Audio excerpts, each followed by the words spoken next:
Welcome to your new moon reading for tropical Taurus. I am SajTheSage. I will be your diviner this new moon. Really excited. You guys can check out the previous readings that I've done.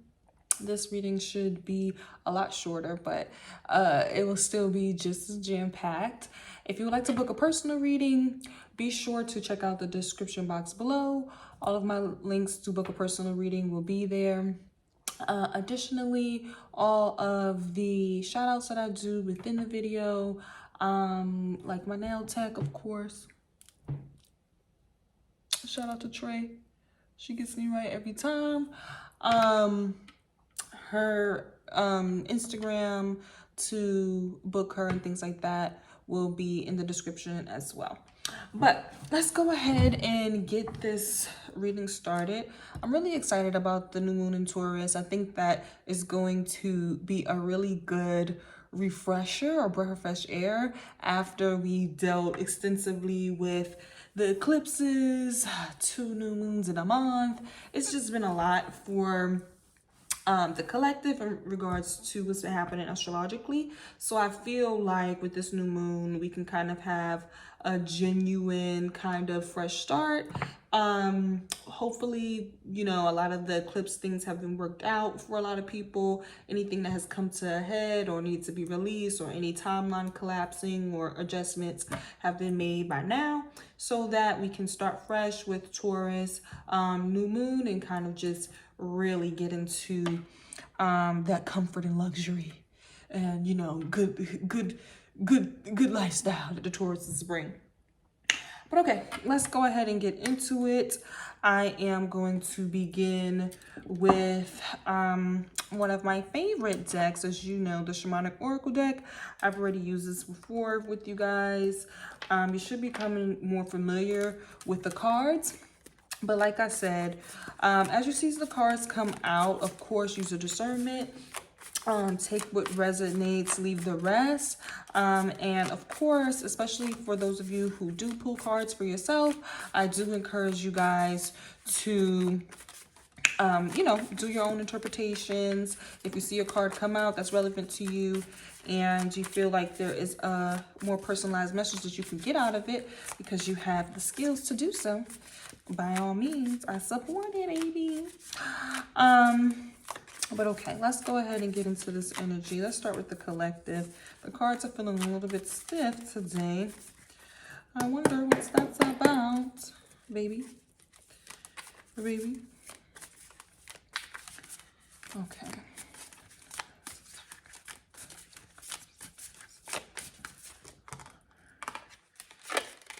Repairing the veil came out. That may be important.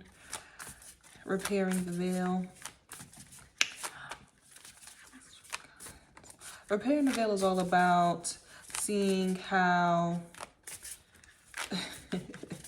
really it's basically saying, like, after a maybe rude awakening, you may have to in a way restructure how you see society and realizing that a lot of what you co-create comes from you. Although you may have had a recent awakening where you may have been activated and seen the world for some of the more darker matrixy ways that it has, you still have to repair the veil for yourself so that you're not constantly in a state of hypervigilance, paranoia, that type of thing. And it also speaks about grounding your DNA activations as well. Well, let's go ahead and see what we get.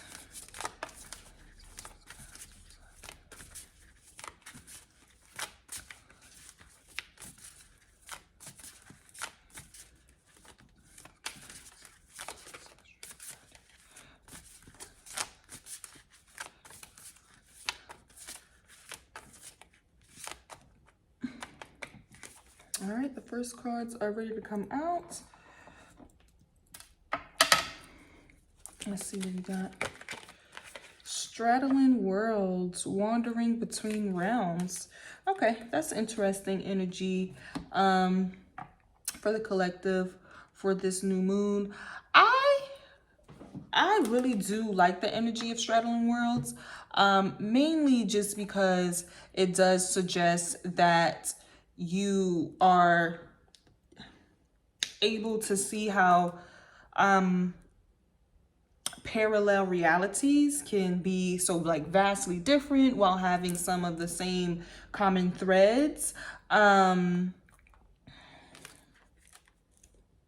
it does suggest that you have like the power to timeline jump, if that makes sense, and kind of choose what side resonates the most with you. At the root of it, we have stars in the sky, limitless possibilities. I think we got that previously. So let's get some more for the overall energy.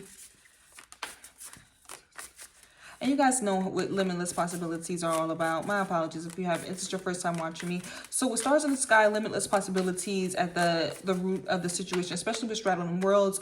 Like I said, you're just seeing more possibilities open up for you. You're seeing different paradigms you can shift into, and like different ways that you can exist in the present. And I like that after Repairing the Veil popped out, specifically because it does suggest, like I said, once you have that awakening and you see certain things, you do have to then ground yourselves, be centered, while you have your DNA activations. And I'm pretty sure, you know, a lot of us are grateful that you're not asleep to certain things.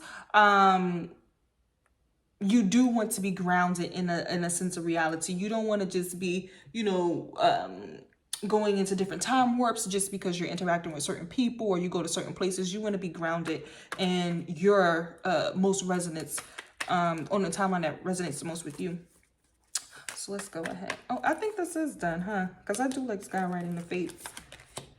Closing door completion. Wow. I like this for the overall energy already. So we have straddling worlds and closing door completion, with skywriting the fates at the base of that. So with this new moon, I feel like this is a lot of with the closing door, I feel like that's definitely past energy, to where you guys are definitely coming to a space to where you're seeing, okay, what type of cyclic situations have I been in? How can I tie those up? And it is going to feel like there is some divine intervention that comes into play with it. It may be some serendipity. Is it serendipity? However you say it, serendipity, or, you know, just, you know, bizarre quote unquote coincidences to where it's like, okay, at this point, this is fated. If this needs to end and close out, it was truly meant to be, because based off of all the different things that may be opening up to you in terms of new worlds, new possibilities, you're realizing that certain things won't be sufficient. You know what I'm saying? And while it's not to say that those things can't come back into your reality, it's saying that the completion of it regardless is fate. It is destined, is meant to be if something is ending and closing at this time, especially when we have a new moon coming up. Okay. When it comes to the new moon, I feel like obviously with full moons, you are probably more so entering the process of clearing things out. But when it comes to new moons and you are setting your intentions for what you want and what you want to take place within your reality, you have to honor that spell and that ritual of setting those intentions. And especially when you are newly creating new habits, having old things that are outdated and not fitting to where you are, that's just going to be added distraction, and it would have you timeline jumping in, you know, seemingly butterfly affecting into, you know, realities and spaces that just truly aren't, I wouldn't say meant for you, but aligned to your highest good. And let's not say good, let's say to your highest sense of self. I like this too. You know what? I love this. Let's go ahead, because the cards did stop. I'm going to go ahead and take this one for the overall energy. We have Lost in Space It came out reversed. We can read it both sides. So for me, Lost in Space coming out in reverse is actually a really good sign, especially because it does suggest that there may have been a period of time where you really just felt like you needed a sense of direction.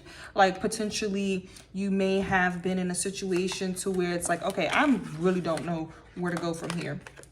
I don't really know exactly what more I can do for a situation to make it better, or I don't know what the actual solution is going to be in order for, you know, there to be peace and harmony or whatever, that type of thing. And or either that could be within the situation, outside of you, or within. And the fact that it's coming into reverse with Lost in Space, needing direction, it does suggest that there is a lot of grounding happening. A lot of people are connecting more with their core values, a lot more with what truly makes them happy, and has a sense of belonging. That's another thing when it comes to Lost in Space. Obviously, everything that's wandering isn't lost. That comes with the message of Lost in Space. But when it gets to the point to where you need direction, it does suggest that there is a level of connecting with your inner compass. And with that coming out in a reverse, that does suggest that a lot of people have been a lot more intuitively grounded, able to really see like, okay, this is who I am. This is, you know, how this is my most authentic, genuine self, and this is not. I know I know the spaces where I can fully spread my wings, be my full self, have, you know, all of the limitless possibilities that I want to experience open for me, and experience them with ease. And because I know where I belong. You know what I'm saying? When it comes with Lost in Space, there is a sense of belonging that you guys are going to be adopting, or at least starting the process of feeling with this new moon. Obviously with the new moon cycle, you know that a lot of people, they may count the 3 days around a new moon, or they may count the full new moon cycle to the full moon. Excuse me, the full new moon cycle to the full moon. Yeah, I said that right. So what that allows you to do is just realize that, you know, this message is timeless. At a point, you may see like, okay, I'm feeling like I know where my tribe is. I know the people who's going to have my back and who's going to support me, is going to look out for me, and the people who are going to value me. You know what I'm saying? Is going to nurture and create the safe spaces for these core values and these different possibilities and things like that that's coming out for me, or, you know, coming to fruition for me.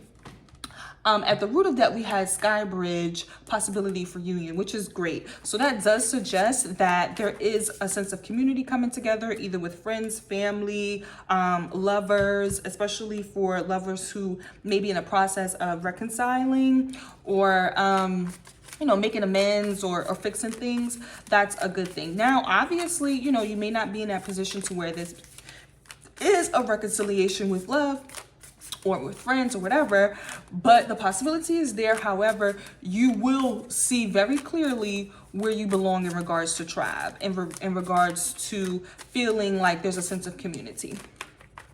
So let's see what is hidden.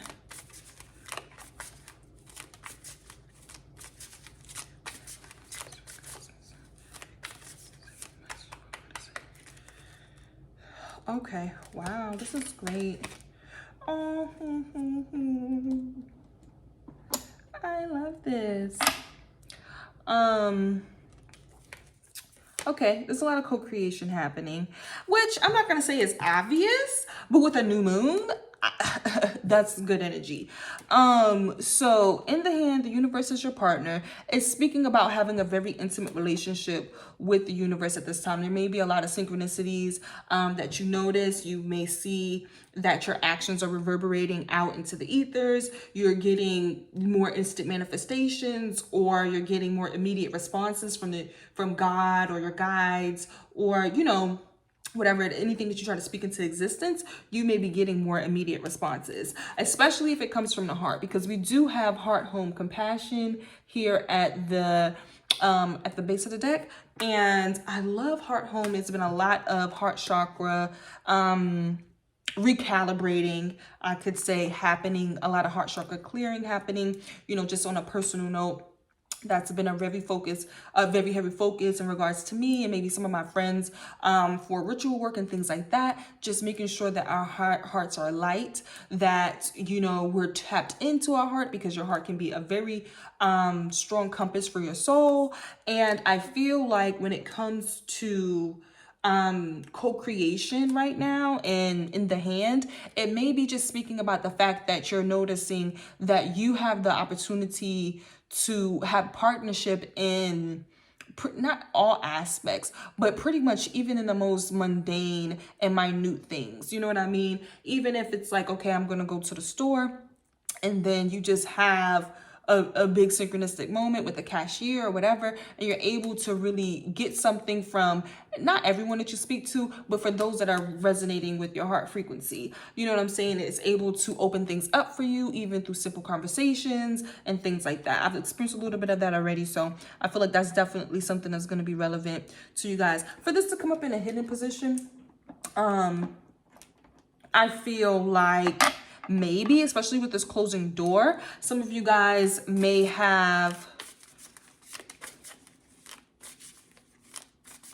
been in a position to where you there may have been some previous energies that was helpful or a contributor to your co-creation process that's no longer there. So when you're completing a cycle and you're kind of, you know, cutting the fat, they say, or keeping it lean in regards to, you know, the energy that you give out and the energy that you're investing, when you are leaning out and you're cutting things out, you may realize like, okay, wait, you know, I may have to do things a little bit more I don't want to say completely solo, but independently is the best way to say that, you know, to where I'm, you know, taking the lead, making sure things are followed through on.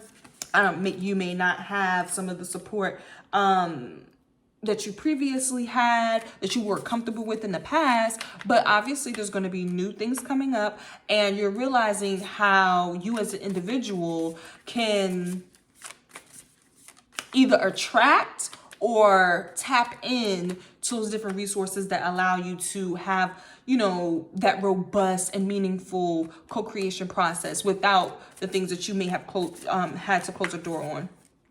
And then what popped out, we have moon mating, new beginnings, which is very relevant.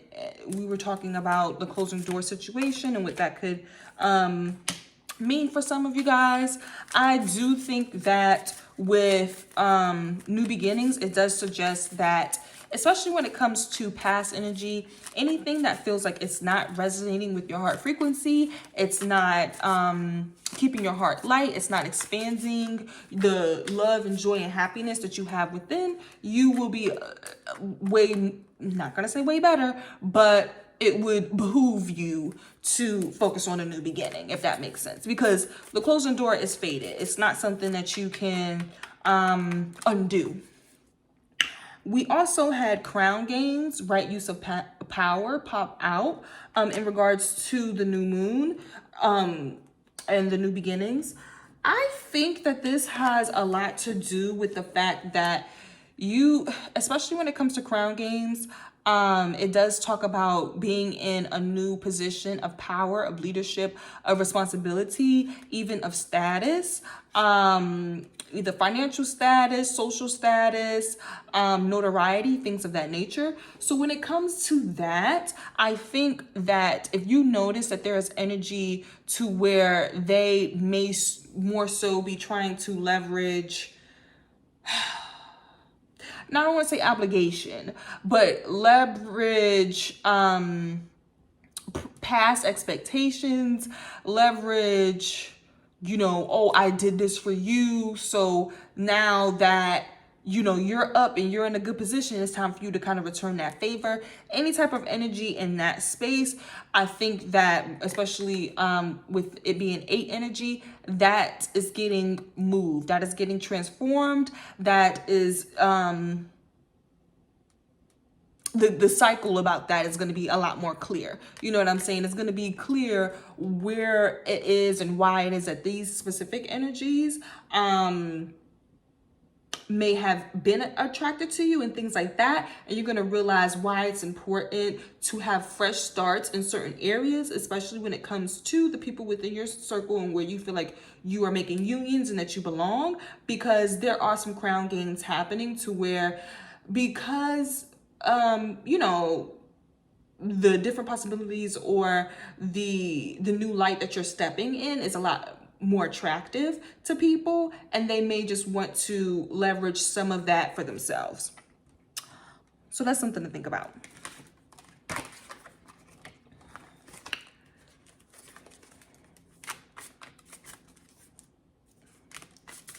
I feel like I should have left crown games out, but I already put it in a deck. No worries. Let me get some more details about what is hidden for the collective.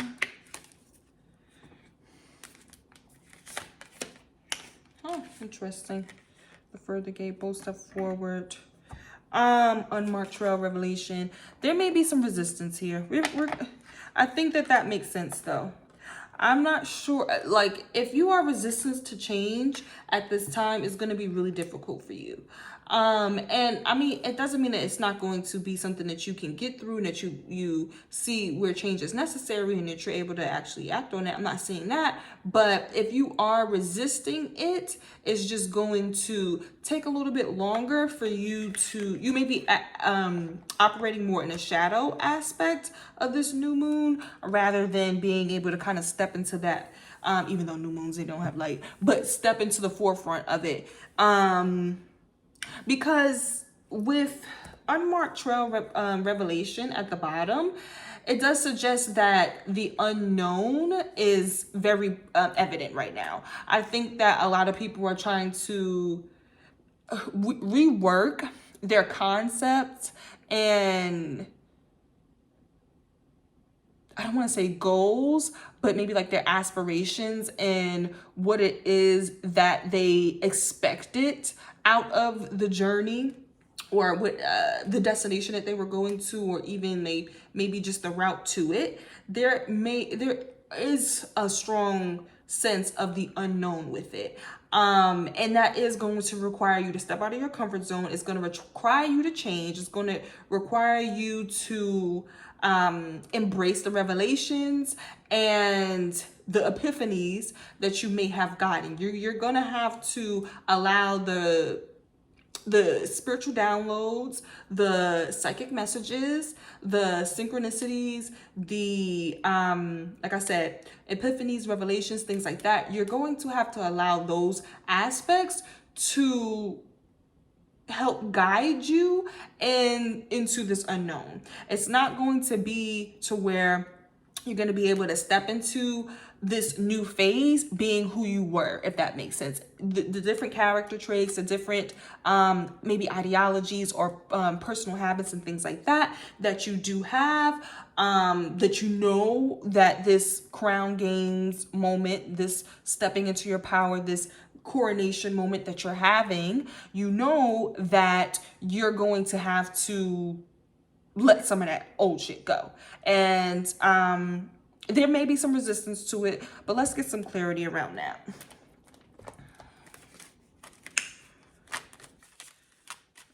Sister of God, space, huh?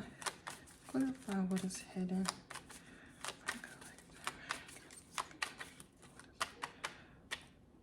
This is it? Oh, a tower moment. Oh, of course. Oh, with the high priestess. Oh gosh.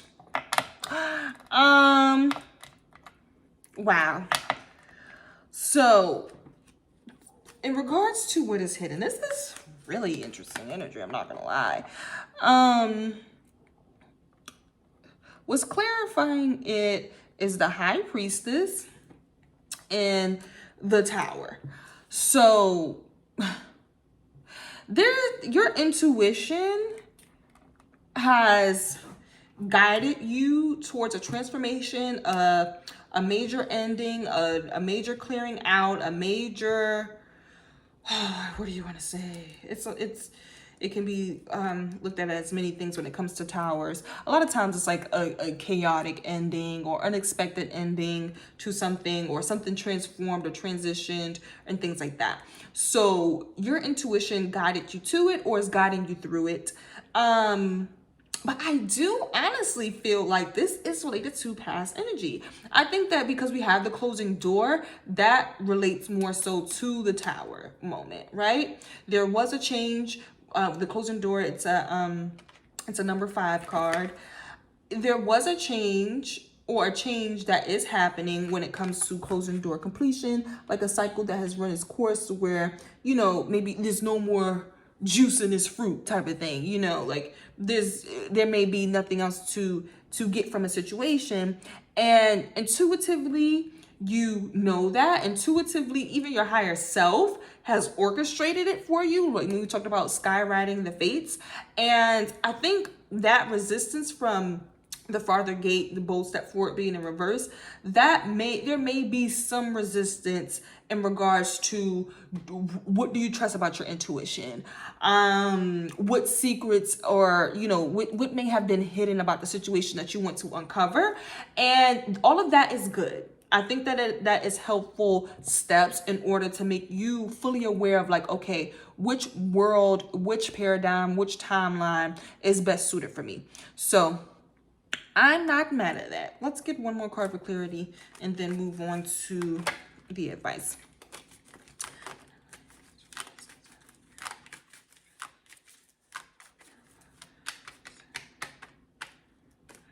Okay. Cups. Ooh, okay. So we have the Queen of Pentacles and the Three of Pentacles in reverse. So, all right, look. Something was not able to get off the ground, if that makes sense. Something was not able to lay down those initial stepping stones, or that initial foundation to actually be able to fully build and grow into something. When we have the Queen of Coins here, she is definitely, this is, you know, she's very similar to Empress energy. She is definitely one of the more legacy focused energies, to where if it's not going to last for the long term, if it's not going to have a stable and sturdy foundation to where nothing can break it, things can probably erode at it or try to break it or things like that, but that Queen of Pentacles knows that foundation or the roots of it are enforced. So you know how it is with the roots. It don't matter where you take that motherfucking plant. If you got the roots, baby, that plant is growing. So I feel like with the Queen of Pentacles, she is just like, hey, I got the roots now. I got the roots. I know what is important, and I know what is needed to build things up to, you know, not to say her level, but to the level of, you know, a prosperous legacy, or to build an empire, that type of mentality. So with the Three of Pentacles being in reverse, if maybe that does suggest that there was a lack of teamwork. There was maybe some people being more individualistic, more selfish, more, you know, just focused on serving themselves rather than looking out for the collective, the whole, their tribe, especially when it comes to 3 numerology. That does speak about those personal, intimate relationships, like, you know, mother, father, son, or child, mother, you know, sisters, or, you know, people who are truly close. And I think that without having the integrity of that closeness and that ability to get into a level of synergy, to be like, okay, this is my piece, this is your piece, this is with that being lacking, that's coming into evaluation process, to where there may have to be some doors closing around it, but ultimately with this Queen of Pentacles energy, I think at the root of it, you guys are really going to know, especially if you are taking the time to really set the intentions to be more aligned with your core values and the realities that resonate with that. You're going to know like, okay, look, this is just not, I can't plant my roots here. My roots need specific soil, and I already see the type of soil you got going on. I'm not going to be able to do it. And so that's just reality. Okay, so let's go ahead. Okay. All right, so I do want to use a different card for advice, but I have more readings, more elements to do, so I'm not going to get too carried away. Specific measures for advice for the collective. Oh, wow, labeling ancestral wisdom. Okay. I love this. So it's definitely a time to connect with the ancestors. I feel like, especially when it comes to when, remember when, repairing the veil popped out in the beginning of the collective reading. When it comes to that grounding your DNA activations, you may need to speak to your ancestors, either through prayer, through veneration, or, you know, especially if you are one of those individuals where you don't really speak to ancestors, or you're disconnected to your family or that type of thing, you can just do some meditation and go into an internal, maybe dialogue or visualize meditation or something like that to extract answers about what has been the experience been like once certain things have been activated within the bloodline. Oh, I love that. Okay. Additional advice, we have heart home again at the root of it. So heart chakra, you come from the heart, baby. This is new moon Taurus. Come from the heart. You know, they're Venusian people. But additional advice, balance, dances on one foot balancing act. So that suggests, especially when we have straddling worlds here, you're going to have to accept the fact that you may actually just have the ability to motherfucking timeline jump. And that's just what it is. You're going to have to realize, like, yes, in certain instances, like, okay, this may, boom, heart home makes perfect sense. This is my home frequency, right? This is my home timeline. This is the timeline for my home and my frequency. And then there may be times, maybe when I go to work, maybe, I don't know, when, you know, I'm dealing with certain obligations, that I do have to interface with other timelines and different realities and different paradigms and different, you know, ecosystems and egregores of thinking, you know, the cultures of thinking. But you just have to balance it. As long as you balance it, it shouldn't be as difficult, especially when it comes to the procreation energy. Let's get one more card for advice. Oh, Garden of Venus at the base of it. We love to see it. We love to see it. I don't know if y'all going on dates. Overflow, overwhelming plenty. Or maybe multiple dates. I don't know. I'm joking. Okay, but it's Garden of Venus. So it's Taurus energy. You, with the overflow and, well, it does say overwhelming plenty as well. The balancing act is going to be necessary. You're going to have to choose what resonates with the heart. You know, let's just be real. But I like the fact that there is an abundance energy coming in. Of course, no, everybody doesn't really understand like the double-edged sword of abundance. The more options you have, which you could be spoiled for choice. You could be, whatever. Well, the point is that you may not, you know, it's easier for you to make a bad decision when you're just playing the numbers game, if that makes sense, right? So with overflow, and plenty, overwhelming plenty, that is included as well. You may have to work hard, but the point is that there is abundance coming in. So whatever it is that you're focusing on and putting your energy into is going to expand, and it's only going to get bigger. And I'm not mad at that, especially if you're intentional and coming from the heart. That can be really good energy, especially because, like I said, the heart is the compass for the soul. Now, with Garden of Venus, rest and renewal at the bottom, it does suggest, especially for that overflow aspect to where there could be some overwhelm happening, when it comes to that expansive Jupiter energy, especially with this new moon, we have Jupiter and Taurus, the moon in Taurus, all of that good things. it would behoove you to focus that expansive energy on what you actually want to see grow, you know, in the garden, you know, not things that you don't let you feel like are temporary, or things that you feel like is in barren lands, to where it's like, okay, ain't shit gonna happen with this, that type of thing. I think if you want to expand energy, I think it would be best to expand energy that caters to your transformation, caters to this renewal process that's happening, caters to when it comes to your rest, when it comes to your body, when it comes to, you know, your emotional health, when it comes to truly feeling relaxed and at peace with yourself. Definitely make sure that that is the energy that you prioritize on expanding, okay? Because the expansive energy is happening regardless.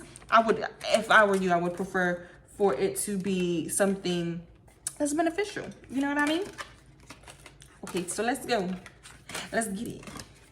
Let's get it. I'm very excited to do this, guys. Okay. So let's move on. I think for the collective, there are definitely a few different timelines happening, interacting, colliding, potentially. It doesn't really seem like there's timelines colliding. There's more so timelines interfacing. And there may be an even stronger distinction that you see about what is resonating from the heart and what is just resonating in regards to, not to say the past, but things that have run its course. You know, things that you know the same old story. You know what they about to do. You know how they get down. That type of energy is going to be very distinct. Like, okay, what is in the loop of the sameness, and what is in the true new beginnings and open possibilities. So I guess we love to see it, you know? All right, so let's move on. I'm going to do the earth signs first because it's a new moon in Taurus, okay? I'm excited about that. First of all, I love Taurus energy. They're Venusian ruled. I'm a Pisces, and Pisces are exalted by Venus. So me and Tauruses tend to get along, okay? So I think is very deserving for the earth signs to go first.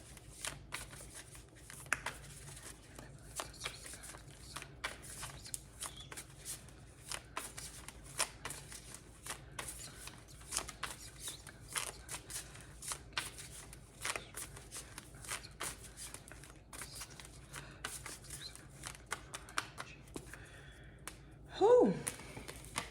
All right, for my earth signs. All right, you got in the hands again. Bataram. That's what you got at the base of it. Okay, Dream Thief, refusal of the call. What's been happening here? Okay, when it comes to Dream Thief, refusal of the call, in the hand, the universe is your partner. Okay, there may have been a calling to either, I wouldn't say to trust the process more, definitely, to trust God more, or to trust that things are actually working out for you more as you just set those intentions. But it can also be that there may have been a specific synergetic or co-creation type of energy that you potentially may have decided to close a door on or to not move forward with, if that makes sense. Regardless, this is a collective reading for the earth signs.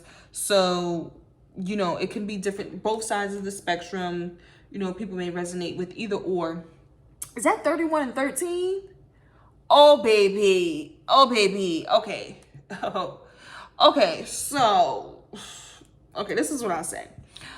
For those of you to where this is an individual process happening, to where you have the opportunity to truly see how well you can manifest the the reality that's most in your frequency. And when I say manifest a reality, guys, I really do mean like a different lifestyle, a different culture, a different mindset, different set of interests, like a whole different like tribe of people with different hobbies and things like that. That does happen for people. Well, you, in the most mundane ways, when people have babies, when they get married, when, you know, they graduate and things like that, those are the very clear moments to where it's like, oh wait, I'm in a new reality.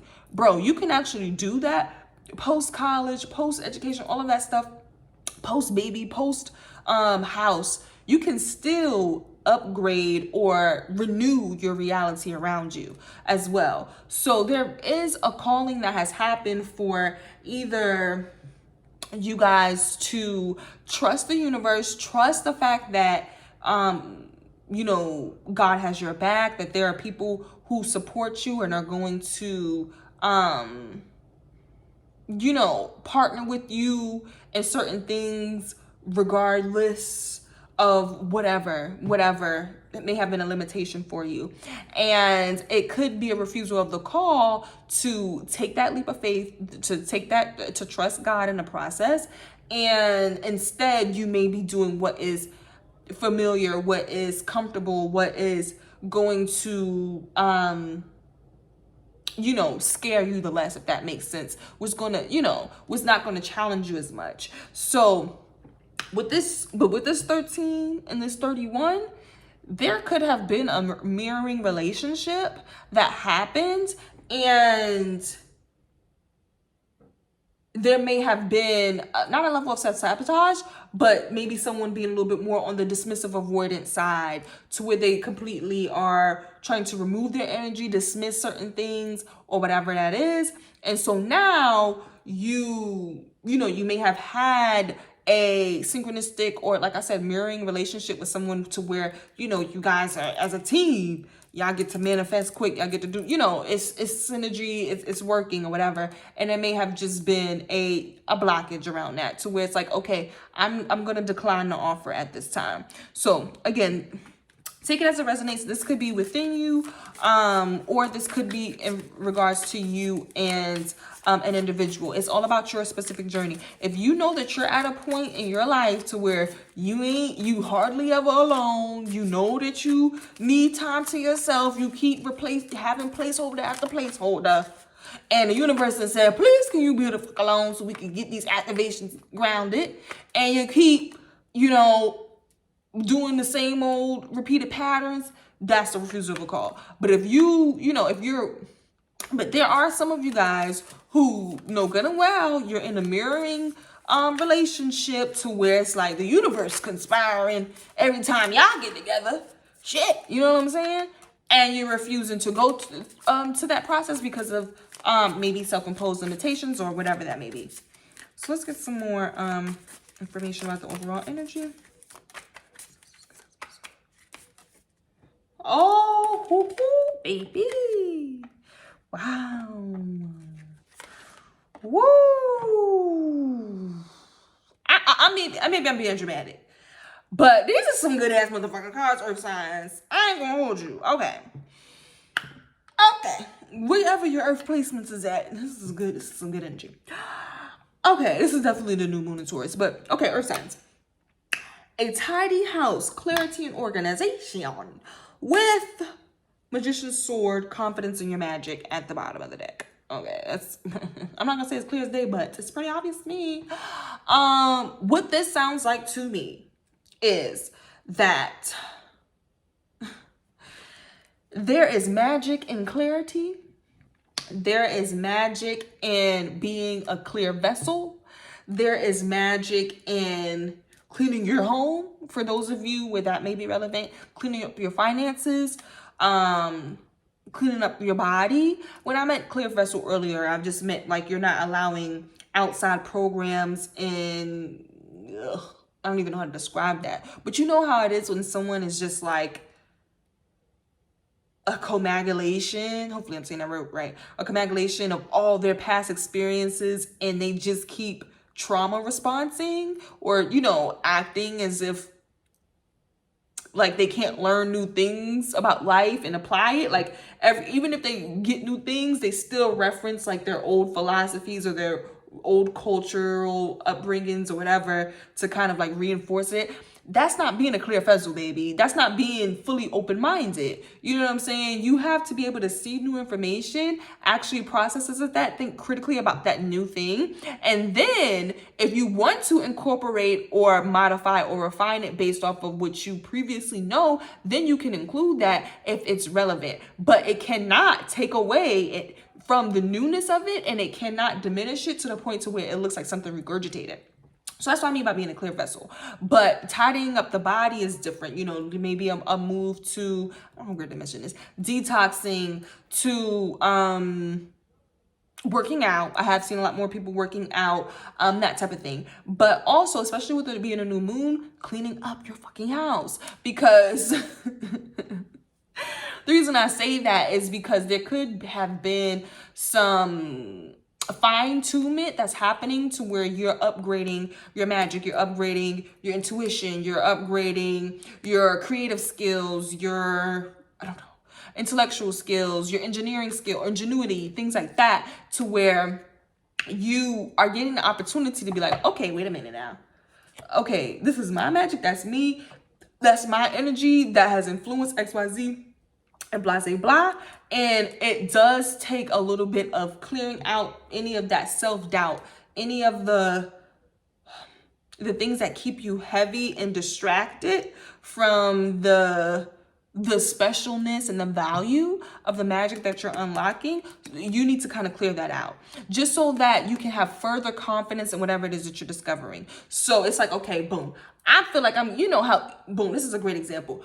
When you notice that you're getting better at shit that when you first started, you weren't that great, or, you know, you just kind of had the raw talent, but now you're taking it to the next level. That to me is what with the Magician's Sword, when it talks about having confidence in your magic, you're basically realizing like, okay, new skills or old skills are getting up, new skills are coming through, or old skills are getting upgraded, and I need to get acclimated to it so that I can be confident in it. I can feel like I've mastered it. And it may include, it may take you to cleaning out or clearing. You could be cutting cords and things like that, old energy, to be able to do so. This is great energy for overall. I ain't gonna hold you.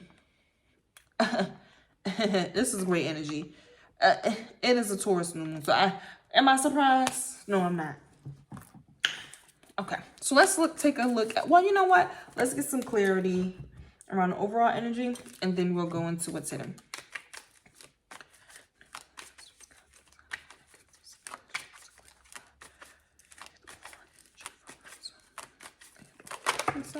Wow, really?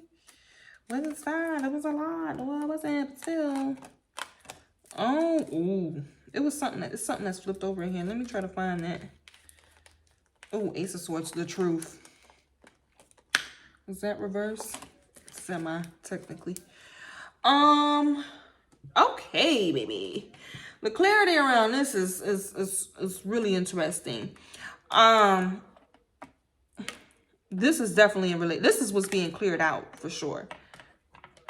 For this tidy house, clarity and organization, there were maybe some emotional attachments to, like I said, who you felt like you were, to where you were overly humbling yourself, feeling self-doubt, attaching yourself to situations that were unhealthy and things like that, because you didn't have the level of self-respect or reverence and things like that that you know that you deserve. That's what we have it as clarifying, you know, because we have the tidy house and clarity organization coming through.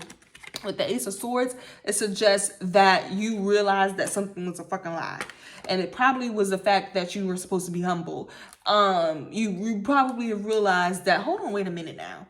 I'm not this shy, meek person. I'm not this person that cowers away. I'm not this person that, you know, doesn't stand up for themselves or doesn't, whatever it is, you know, that will, or who doubts themselves, whatever. That's not me. So there may have been like just some lies and deception around that. But you know what?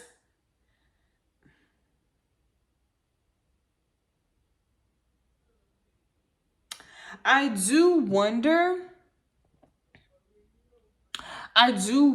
if there may have been just another individual lying, but I don't know. I'm not 100% sure that that's what is coming out right here. Just because it does seem like individual energy. We have the Queen of Swords at the bottom.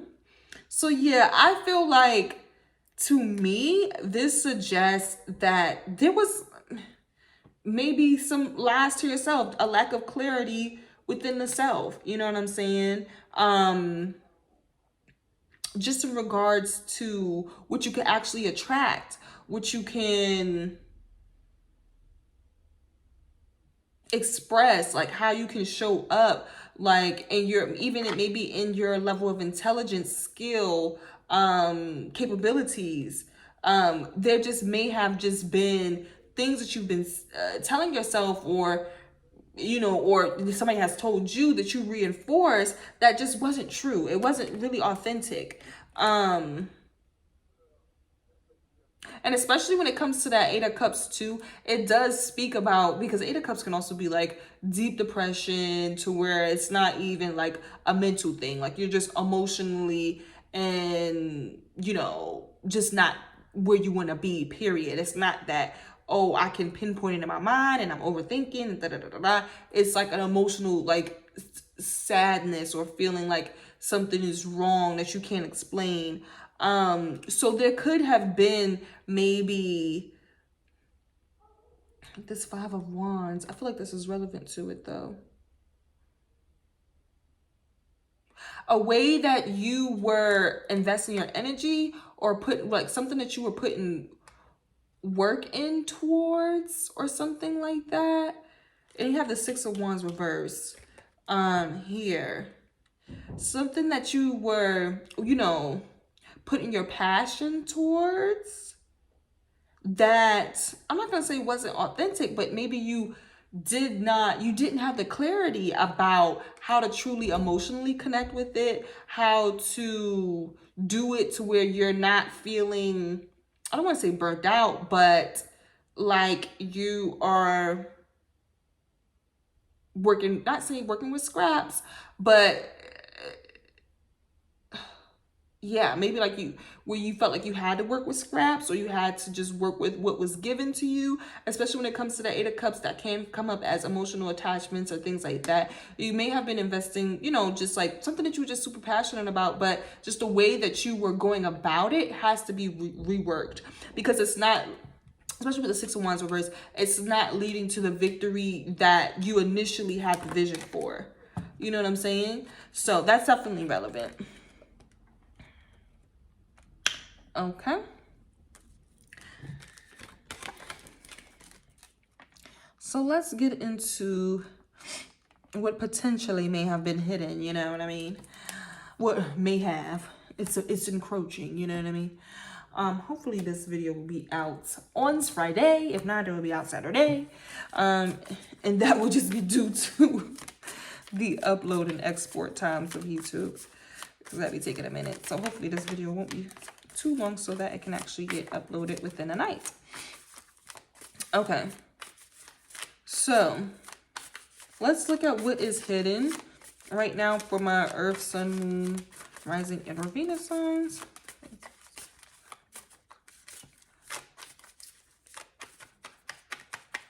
What is hidden? Oh Lord, you got the watches. You got the watches. The monitoring spirits, Lord. What the hell? Okay. Oh, what? Joyful Muse. Inspiration. Is reverse, Lord. That's not good, Lord. I don't like that. Then you got Sacred Contract. May have been a contract involved in that. What else? Oh, Perfect Storm. Oh. Okay, this is getting juicy. Let's see what's going on. With the watches, do you guys see the card? Yes.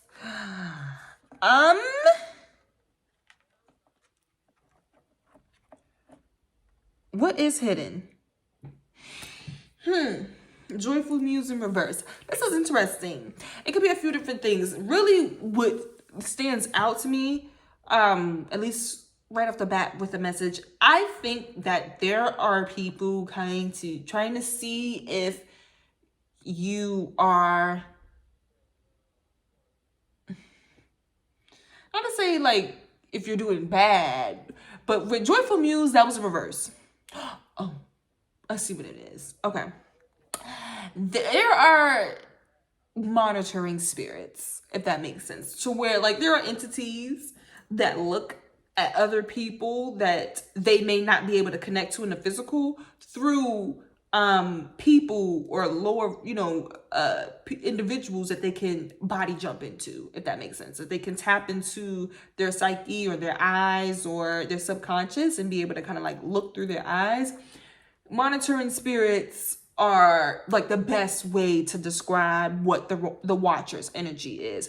The Watcher's is also transpersonal, meaning that you can't take it personal, baby. This is the same way that your guides and your ancestors look out for you through the eyes of, well, normally they, as spirits, they're there. But the point is that when they need to say something, you can't hear it, you can't see it, you're not listening. Oh, baby, please, they're going to use somebody else to say it. They're going to use somebody else to say it. So it's not something to take personal. It is just something to realize that exists and that is happening. So the fact that this is hidden, okay. I was like, is there someone just basically kind of like trying to see and, maybe looking at your social medias or something like that, or asking about you just to see like, oh, are they happy? Are they doing good? Or something, like that.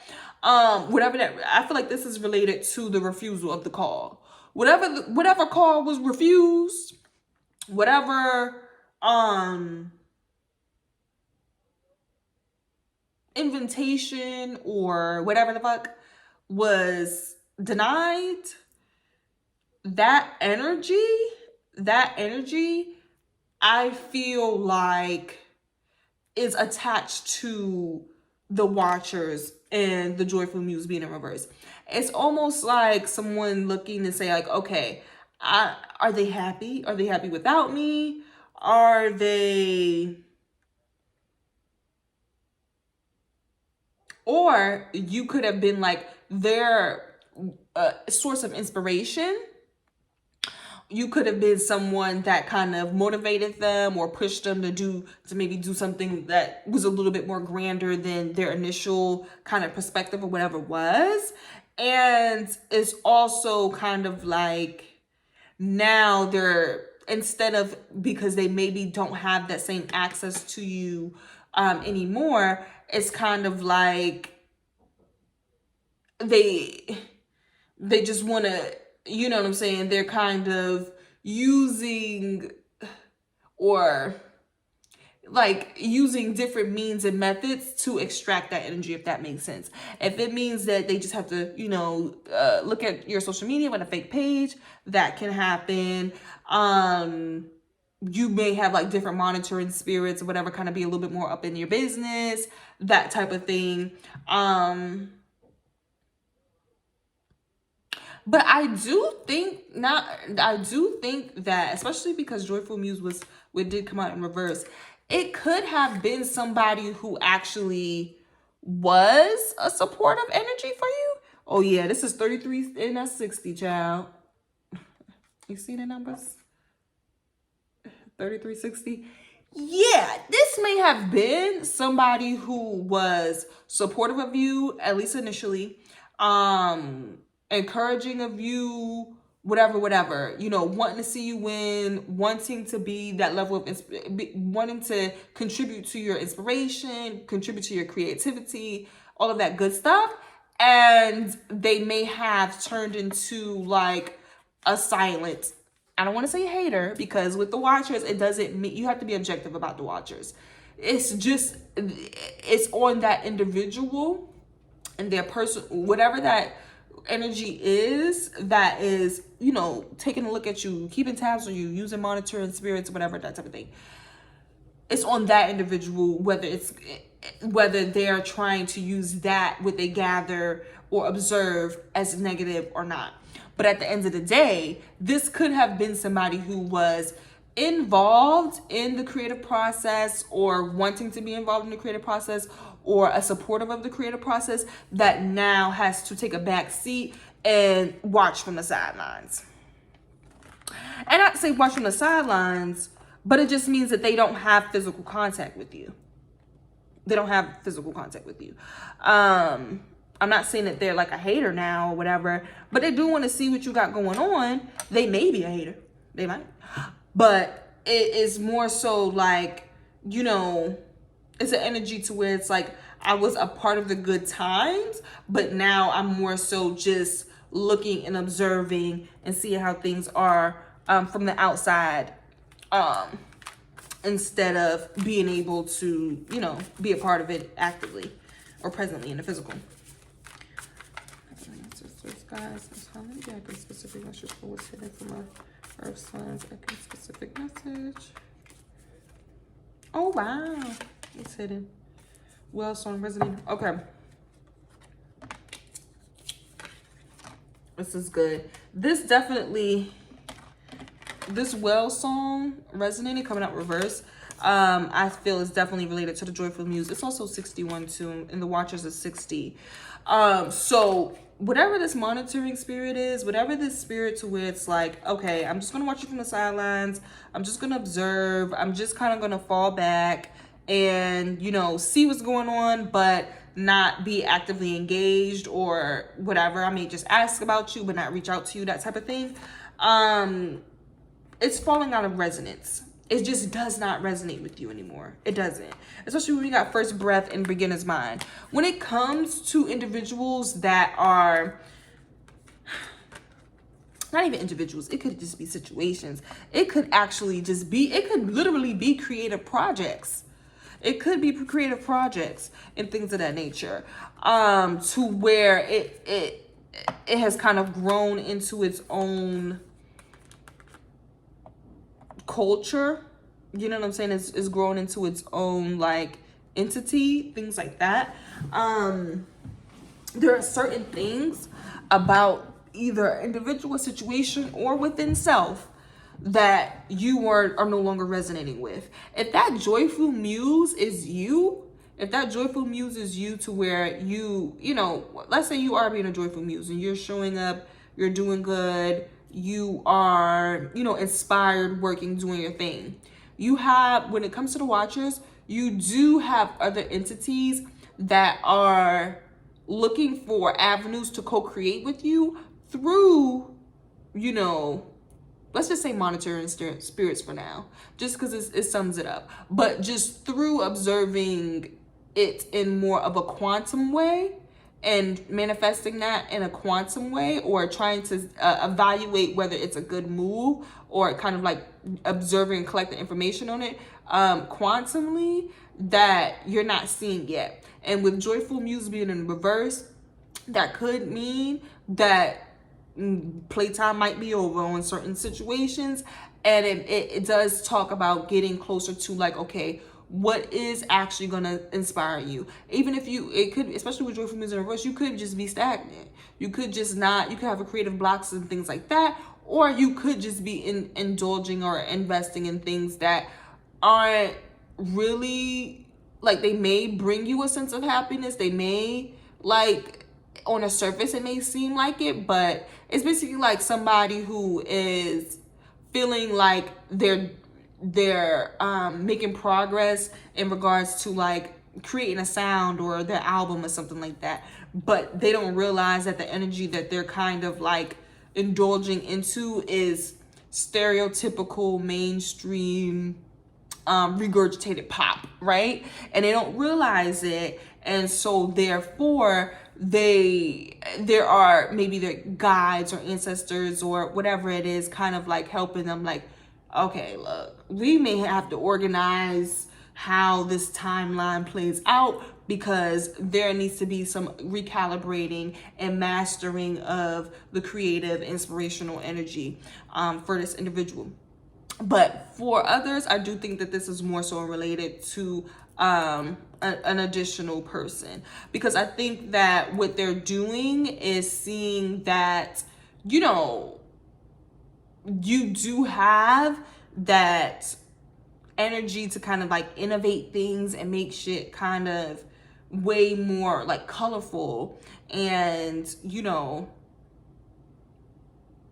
stimulating than others, you know what I'm saying? And so therefore it's like, okay, how can I, you know, even though I may not be physically connected with this person, how can I maneuver? Let me start to look at the places that they go. Let me start to look at the people that they hang out with. Let me start to, you know, ask the people that they hang out with about them and, you know, things like that, so that I can, you know, position myself in order to at some point either interface or co-create with them. It doesn't necessarily have to be that, because some monitoring spirits are just nosy as hell and they just want to know what you got going on so that they could be ahead of it, if that makes sense. So that's a high level conversation in regards to that.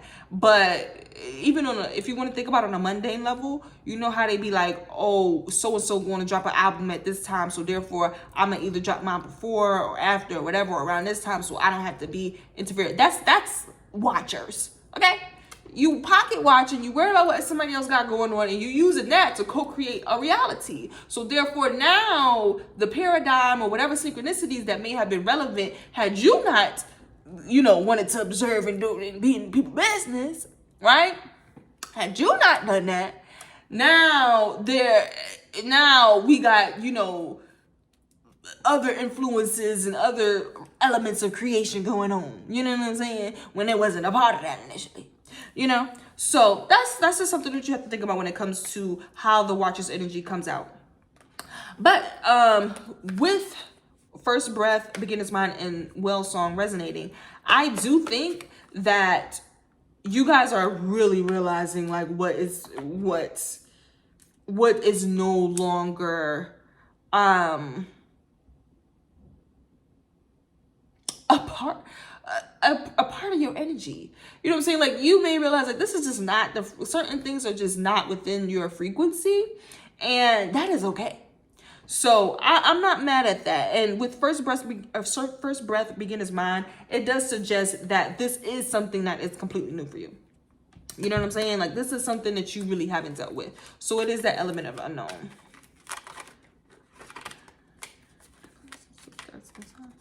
Okay, I can specific messages. Let's clarify this. What's happening here in the hidden positions for my earth sign? I can specific message.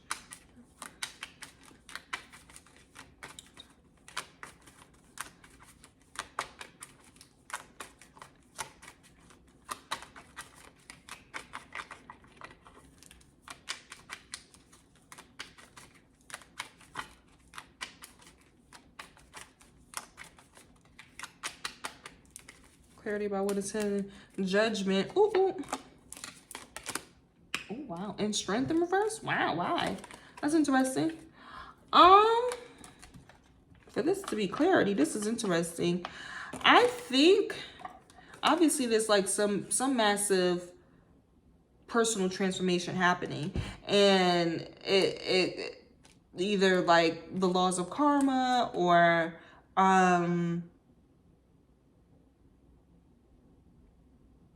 or just like the overall fairness, or for the overall like harmony of a situation, something kind of has to be, not to say come to light, but something has to be finalized. Something has to be decided upon. You know what I'm saying?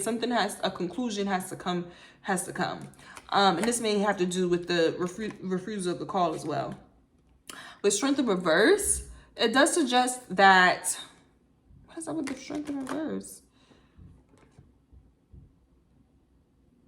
And these two are working together too. It's like lightning and thunder.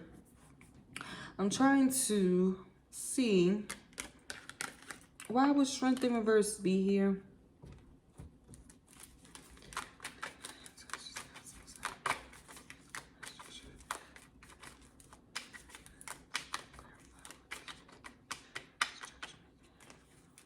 About King of Swords, not the King of Swords. Ooh, argument. It's a conflict. There's a conflict happening here. It may, okay, that's what it is. Fed the fuck up. Something, okay, to clarify what is hidden, what is falling out of resonance. What is falling out of resonance is whatever it is that's making you tired. Tired of talking about it, tired of dealing with it, tired of arguing about it, tired of going back and forth about it. Whatever that energy is, you're falling out of resonance with that. And it's final with the judgment because it's, oh, and the moon popping out. Oh, wow. Wow, the new moon ain't playing, y'all. I think there may be some moon magic happening to where, oh, was this up reverse? Like this? I think it was like this. There may be, when they say death magic or whatever, or creation magic, I think that the moon is influenced, especially with Jupiter. Ooh, baby. Whatever the situation is going to be expanded. It's going to be expanded to the point to where it's like, hey, bro, a fight, like, this is the last straw. You know what I'm saying?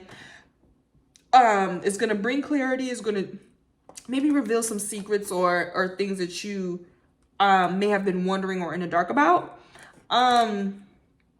And what that's going to do is it's going to release you from this emotional, energetic exchanges that feel like obligations, that feel like it is unenthusiastic reciprocity, if you know what I mean, to where somebody, it feels contentment about giving, or they shouldn't feel contentment about taking, but hell, they may be like taking with an attitude. You never the fuck know. And then we have justice in reverse. So that does suggest that there may have been some unfairness that happened to where it's like, okay, this is just egregious. And we about to balance it out right now. And that's not bad. That's not bad. It does explain how this joyful muse can be in reverse, to where it's like, okay, this may have been something to where you were emotionally giving to a situation, and it may have felt like a level of reciprocity and give and take, but now there's like entitlement around it. There's contentment, there's attitudes, there's like, you know, unrealistic expectations that, you know, really are kind of like making the situation more codependent than, you know, synergistic. So yeah, you're definitely releasing yourself from situations like that. There's a final straw circumstance that's pushing you towards it, which does feel like, okay, maybe a breath of fresh air. And oh wait, like, oh damn, I don't even resonate with certain things no more. Goddamn, you know what I'm saying? And it could be a really good experience, although it may come with a conflict that you was just tired of motherfucking having. You know how it is with strength in reverse and then two of swords in reverse. It's like, baby, I ain't even got it in me to argue. I don't. Oh, closing door and completion, child. I was looking for advice. Oh,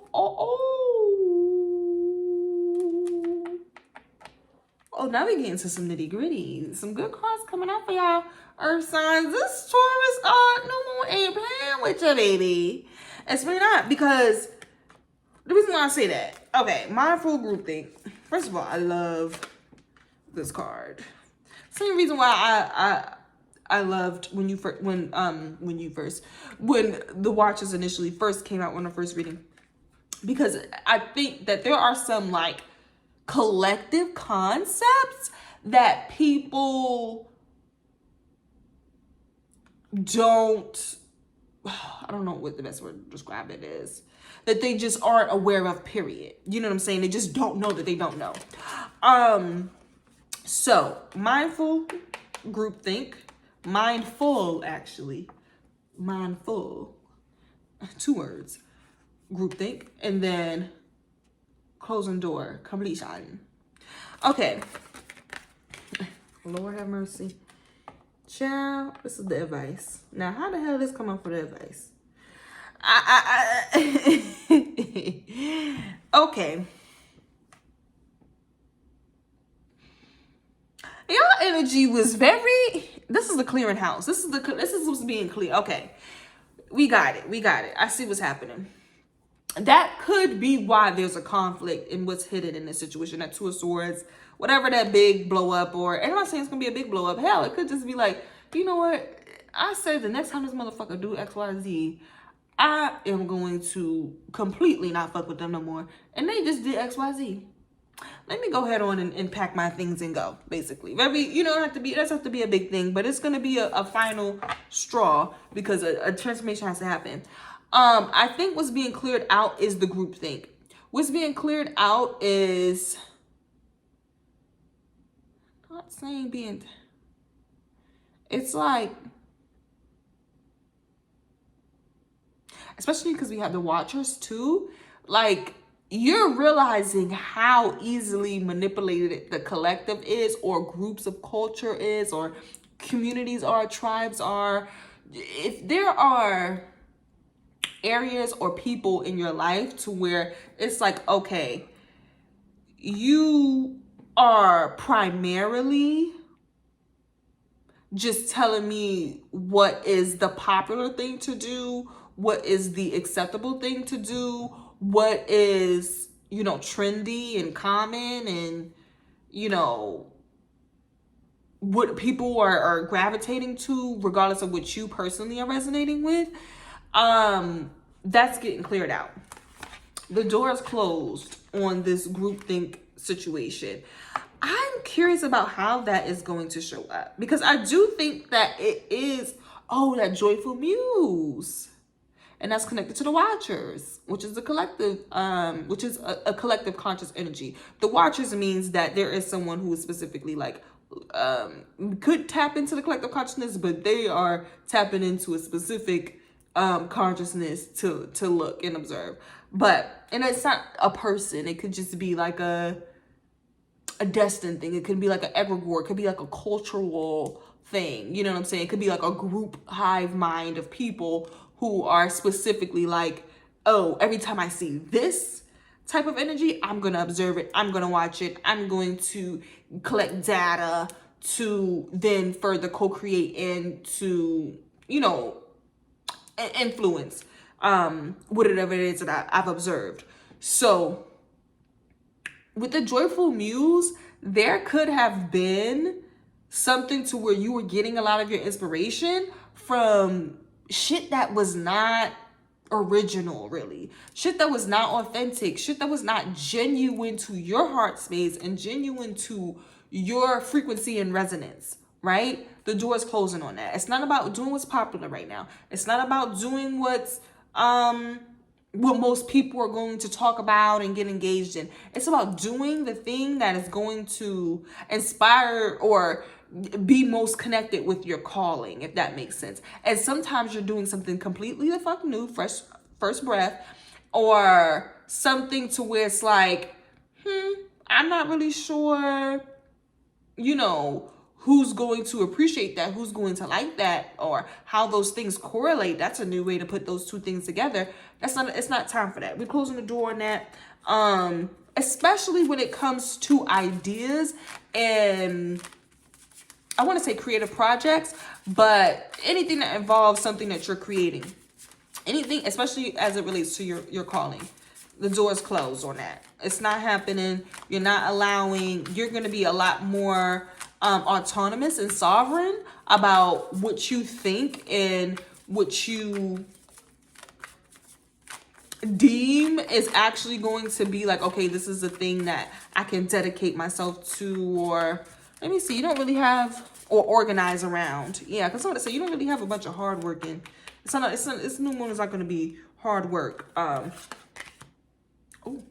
It's not going to be a big hard work type of thing for you earth signs. I think it's more so about aligning yourself to attract and to be prepared for certain possibilities to come to fruition, if that makes sense. So we have clarity and organization. This new moon is more about the intention rather than the, you know, getting to work type of thing. I mean, you may have to clear out some shit. That may be the work. But, you know, for the future plans, it's more so in blueprint and organizing phase. Additional clarity, we have straddling worlds, wandering between realms, and horsemen, herald of change. I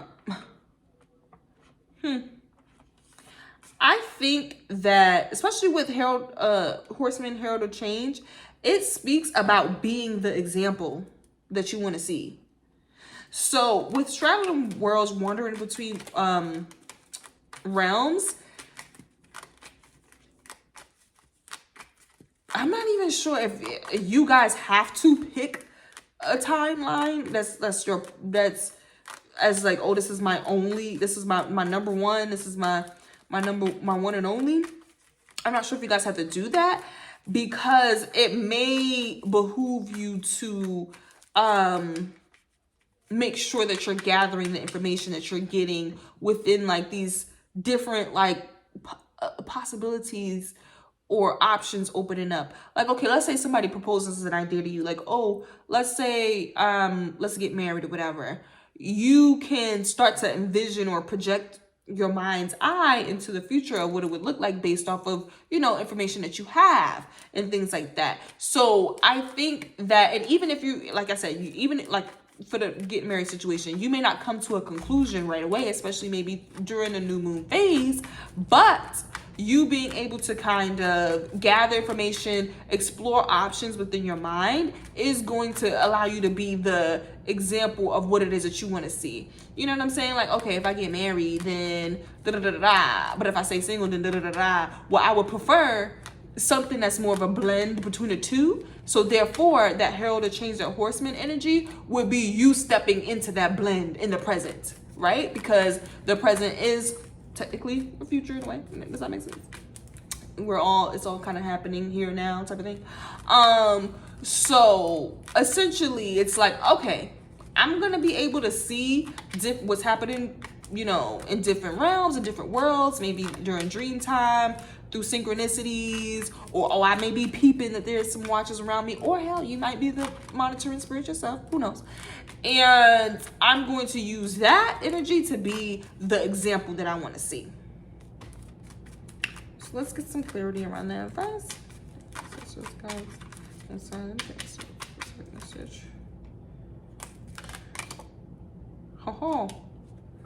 Okay. Clarity for the advice. When I said y'all wasn't gonna be working too hard. So earth signs, if you want to be burnt out Betty or burnt out Bob, to where you're super guarded, you have a lot on your plate, you're overwhelmed with this 9 of Wands, is gonna reverse your Queen of Pentacles. It's gonna reverse your abundance and prosperity energy. That's something to be mindful of. I think that's gonna help you guys out a lot as you're moving forward with this new moon. Because I do think this new moon is just about clearing things out, being at peace, being in a state of ease and relaxation while you're mapping things out, deciding who stays, deciding who goes. That is what I truly think. And for you guys, what is going is more so related to your, I don't want to say mindset, but to your internal programming in regards to how easily you give into groupthink, how easily influenced you are by groupthink. You may not think that you are, but if you know how there is like being different was a trend at one point, that is a thing, guys, to where you could potentially be I don't want to say limited, but certain concepts and certain modes of thinking and certain philosophies that you may have discovered and you know, held on to, that has to change. There's a cycle that's ending with that, because there's a evolution happening. There's an elevation happening, especially when it comes to the Magician's Sword situation, the refusal of the call that's happening. There is a level of, okay, I need to step into my power in a way that is authentic and genuine to me, that is my frequency, you know what I'm saying, that is not impeded and bastardized by all of the other things that I've picked up on. It is about me and what I know that resonates with my heart. You know what I'm saying? And then when it comes to the calling, you have to realize that the universe, with those different things that have come together, or especially when it comes to this clearing out organization, you guys may not, it's maybe something that is coming in the near future, or something that you're just mentally preparing for because you know that there may be a major transition happening for you, you know, maybe in the summertime or soon in the next few months, whatever, for this year. You know that you have to clear things out and you have to adjust what you thought was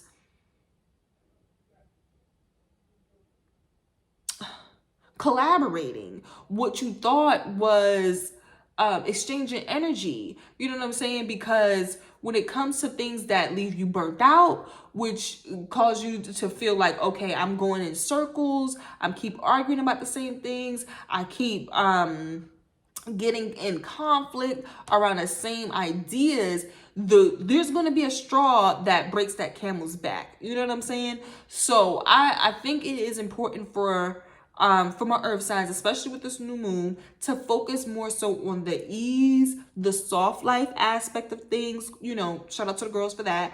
To where you're just clearing things out, getting things organized, especially when it comes to Jupiter being in Taurus. They say that luck is when what is it? Preparation meets opportunity. Basically, for the organization portion, all you gotta do is prepare. That's what this new moon is about, baby. Preparing. You may have to cut something out. It could be something that you had a lot of run-ins with or whatever, and you realize like, okay, this is too much. This doesn't even resonate with me anymore. You know what I'm saying? So I feel like as long as you guys are more focused on what is new and truly connected to your heart, like what actually like lights you up and makes you feel inspired and reminds you of your calling and things like that, in the different synchronicities, whatever that you may have around that. If you focus on gravitating towards those areas, things for this new moon will be very, very easeful, very peaceful. There may be a little bit of, you know, maybe an argument or two, but I honestly, especially with that Two of Swords in reverse, I don't even see y'all engaging. I really, that may be one of those arguments where motherfuckers just get blocked and that's it. You know how I go. Okay, so hopefully that was helpful for my earth signs. Let's move on.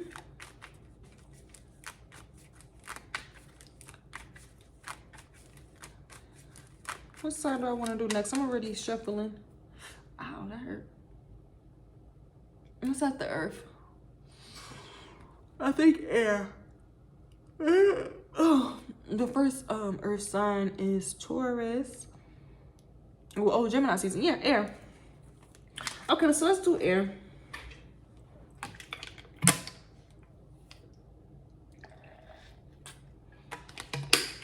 Okay.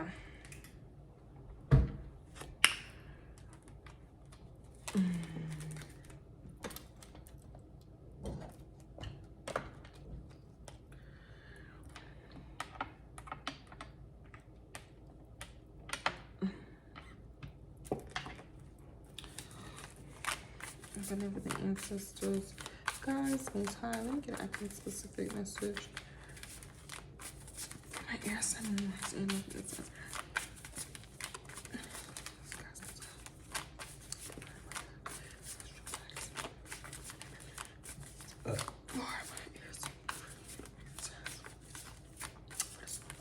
What's the overall energy for my air signs?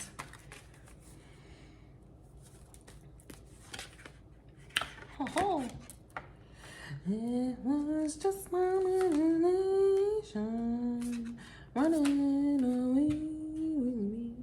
Okay, baby. So, for my air signs, you have Detox, repairing the body, mind, and spirit, and Unmarked Trail, Revelations. It's a book of Revelations. It's not the book of Revelations, it's just Revelations in general, but okay. Seriously though, I like it for a new moon. It's feeling a little full moon, low key. But with Unmarked Trail and Revelations, it does suggest that there is newness happening and you're approaching it and you're walking down a road for that. I just think that there may be some clearing out and some recalibration that needs to happen for the air signs. And did y'all get Detox already? For the full moon, I think. I know the earth signs got Detox, so they must have did theirs. Cause it didn't come out. I mean, Clarity Organization came out, but I think Clarity had more sort of do with relationships. I think that the Detox is necessary so that you could be a clear vessel. That's what's happening here for my air signs. There is a need to be a clear vessel so that when you are getting these revelations and you are having, I feel like with this new moon, there are going to be some downloads and things like that happening for people, period.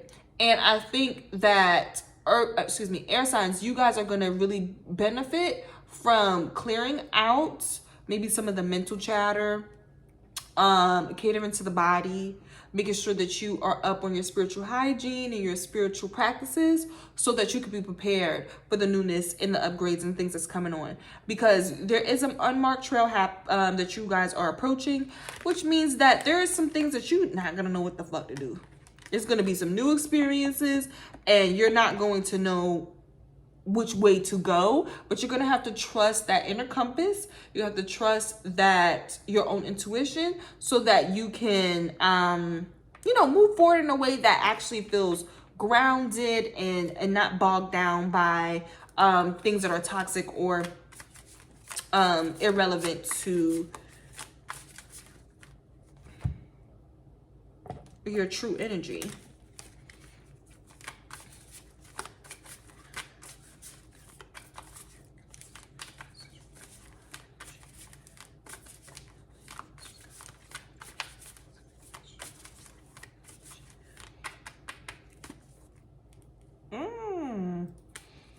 Just my imagination. Okay, I'm sorry, y'all. That song stuck in my. I've been listening to some old school songs lately. Beloved, Radical Acceptance. This sounds like self-love. First of all, Beloved, Radical Acceptance is self-love. It is. And it may be some toxic things that are coming up about yourself, and the things that you are moving out of. When we have this dust devil and stagnation here, that the best way to fully either, when you talk about detox or whatever, you're talking about detoxing and clearing out. The best way for you to clear it out is to first accept it, and that way it is an integrative process. It's a holistic process. If you're trying to detox, and a good example, that Anna Nicole Smith documentary, she did that weight loss challenge. She fasted and starved herself for however many days, and by the time her friend came and saw her, she was dehydrated. She had a whole ring of white around her mouth because she had not been drinking water. She only was drinking a couple sips of water and no food at all to get back skinny. And had she just instead of going to the extreme of completely like disowning a part of the self, had she just embraced like, okay, I'm a little thick right now, baby, and accepted that, then her weight loss or her, you know, clearing out, cutting off weight process would have been more synergetic, would have cleared out some deeper blockages that, you know, obviously she wasn't evident of until she was sitting up there telling her homegirl, girl, I know I'm gonna die if I try to do this starvation shit again, so this is the last time. You know, she could have maybe cleared out that blockage by saying, oh, I'm a little thicker. Yes, I'm gonna have to do the workout supplements, whatever, but I'm gonna also work out and embrace my body. And then boom. You know what I'm saying? Could have been the same weight that she lost. She could have lost the same weight, but then had a different body recomposition or a different body composition so that it could have been more of that flaming heart. It could have been more on her heart home frequency. It could have been more on a level to where it's not that I lost weight or I changed up my body because I hated myself. I started to love myself. And so therefore different things changed about me. I got out of my own way with this dust devil. You know what I'm saying? So that's what it is. It's not whatever is coming up for you to detox and to clear out. You have to realize that, hey, these things are in a way reflections of me and my journey and my experiences. You know what I'm saying? And I embrace that and I'm grateful for that, especially when we're talking about with the Taurus season that we're approaching, this new moon of Taurus. You know how to for abundance and prosperity, gratitude is number one. I'm grateful for those experiences. I'm grateful for these different attributes and whatever it is that I picked up along the way. Now, certain things have to be cleared out. Certain things have to be recalibrated. Certain things have to be alchemized and transmuted. And acceptance is definitely going to be the key to getting it. And also, for my air signs, you guys are getting back active. And I don't mean active in turn. I know I did the workout example, but you guys are getting back active in regards to whatever it is that really is getting back active on this unmarked trail, if that makes sense. There is a sense of unknown that you know that you can easily just kind of embark on, not easily, but that you have the opportunity to embark on, and now you're getting it going. You know what I'm saying? You're moving out of comfortability. I wouldn't say you was comfortable because you are detoxing. I can't say you was comfortable, but you are moving out of stagnation at least.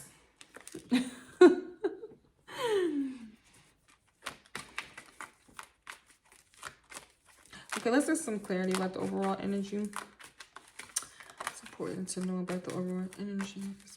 Specifically applied.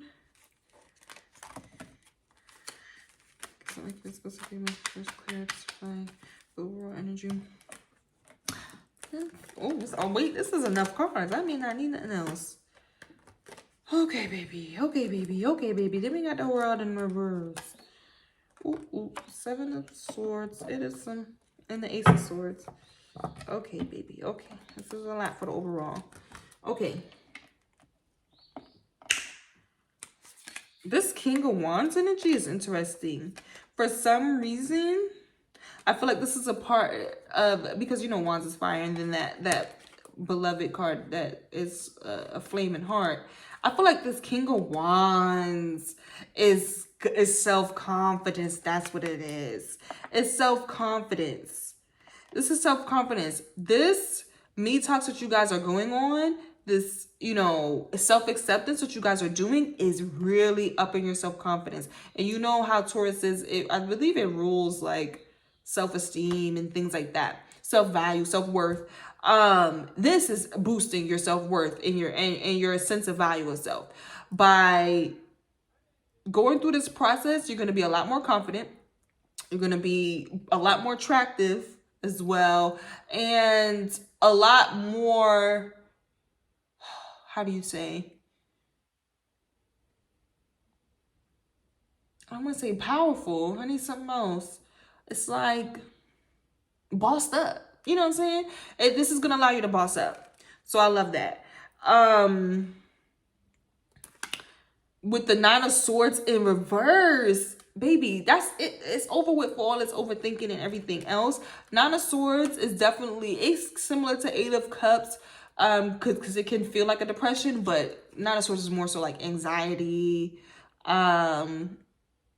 manic behavior and things like that. Eight of Cups is more like just the overall sadness feeling, shame, guilt, fear, that sort of thing. With the Nine of Swords in reverse, this is talking about that anxiousness, that, you know, maybe staying up, not being able to sleep, not being able to get certain shit off your mind. That's coming to an end.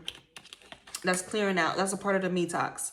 Then we have Six of Pentacles, meaning that you are actually seeing people or environments or a sense of communities where you can actually share and collaborate with, which is great. I think that this is definitely going to help with moving you out of that stagnation and helping you along the way to go ahead and embark on that that unmarked trail. With this world, the world is a reverse, child.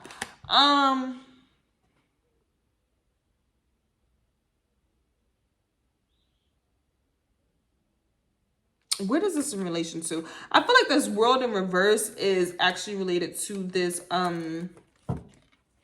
this Seven of Swords and this Ace of Swords, if that makes sense.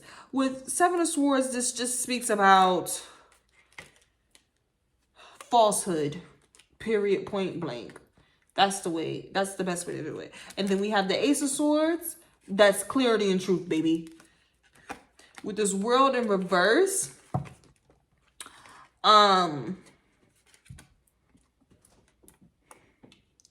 there's the cycle, the timing and cycle for something is very relevant. I think that something is either time sensitive or needs a specific timeline or a specific cycle in order to, you know, come to its like full completion and its full like to see it through. That, you know what I mean? Because obviously with the World card, it's like, okay, it could be the start of a new cycle or it could be the end of a new cycle, whatever. But it's just more so about the fact that things have their seasons and their phases. And, you know, obviously, I mean, I don't mean season as in temporary. I just mean that things have their prime optimal environment or circumstances, and they have things that are not prime and optimal. And I think that this suggests that there is a level of the timing maybe off with something that is causing a level of falsehood,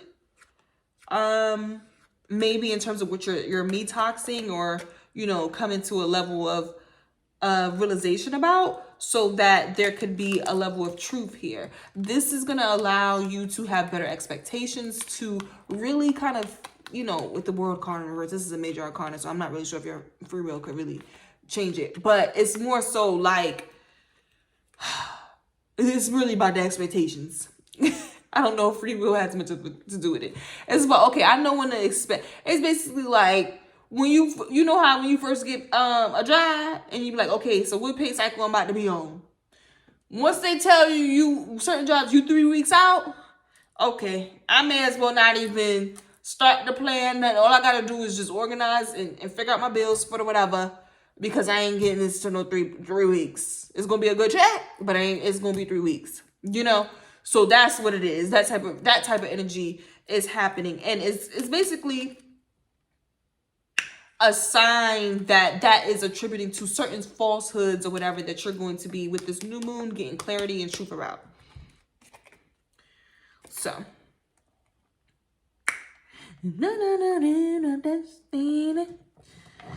I feel, hopefully, I don't know if I'm going faster than before, child. Low key, I don't feel like I am, but I don't know. Let's see. Okay. So let's see what is hidden here for my air signs. For what is hidden, Lord. What is hidden for the air signs? That was it. How is this coming out? Again. Okay. I don't know what's going on with this dream thing. This new moon, baby. That's what it is. That's what it is. The calling. The calling, niggas. Okay? The calling has to be answered. And that's a person. It's what is it? the passion that I'm speaking about it is because that's a very specific message that I know that I know is important. Oh wow, Magician's Sword is here. But we have in the hand as well, getting back to integrity. Dream Thief, refusal of the call. Lost Compass popped out. Now, the Lost Compass, this means your compass needs, you know how have you ever used a compass before and you get it and it just starts spinning? That's about getting back to integrity, baby. Okay. Lost Compass suggests that something threw you, this is what your metoxing, something just threw you off, dude.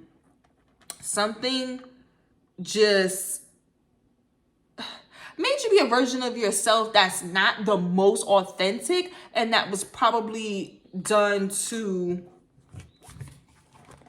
I don't want to say appease, but could have potentially been to appease someone or something, or, you know, some expectation, right?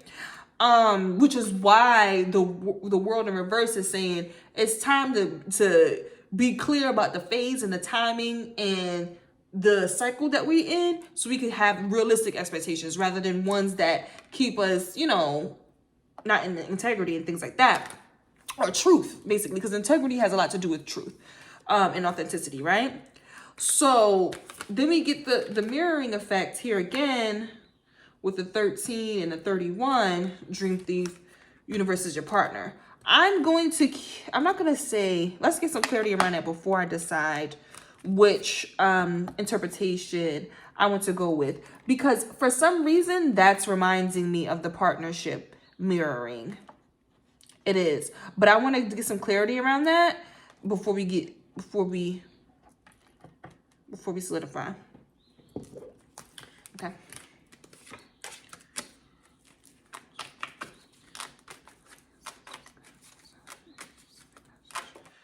Oh.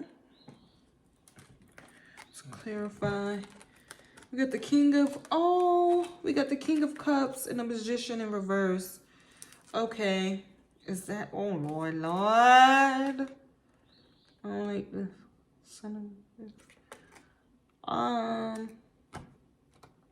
Do we want to keep these? Okay. There was some, with the Magician in reverse, that means there was some, Magician in reverse speaks about a dark magician. Someone using their powers for the wrong things, for harmful things. Like, let's say like somebody is super talented in music and then they choose to use their powers to incorporate like demonic, harmful spells in them, right?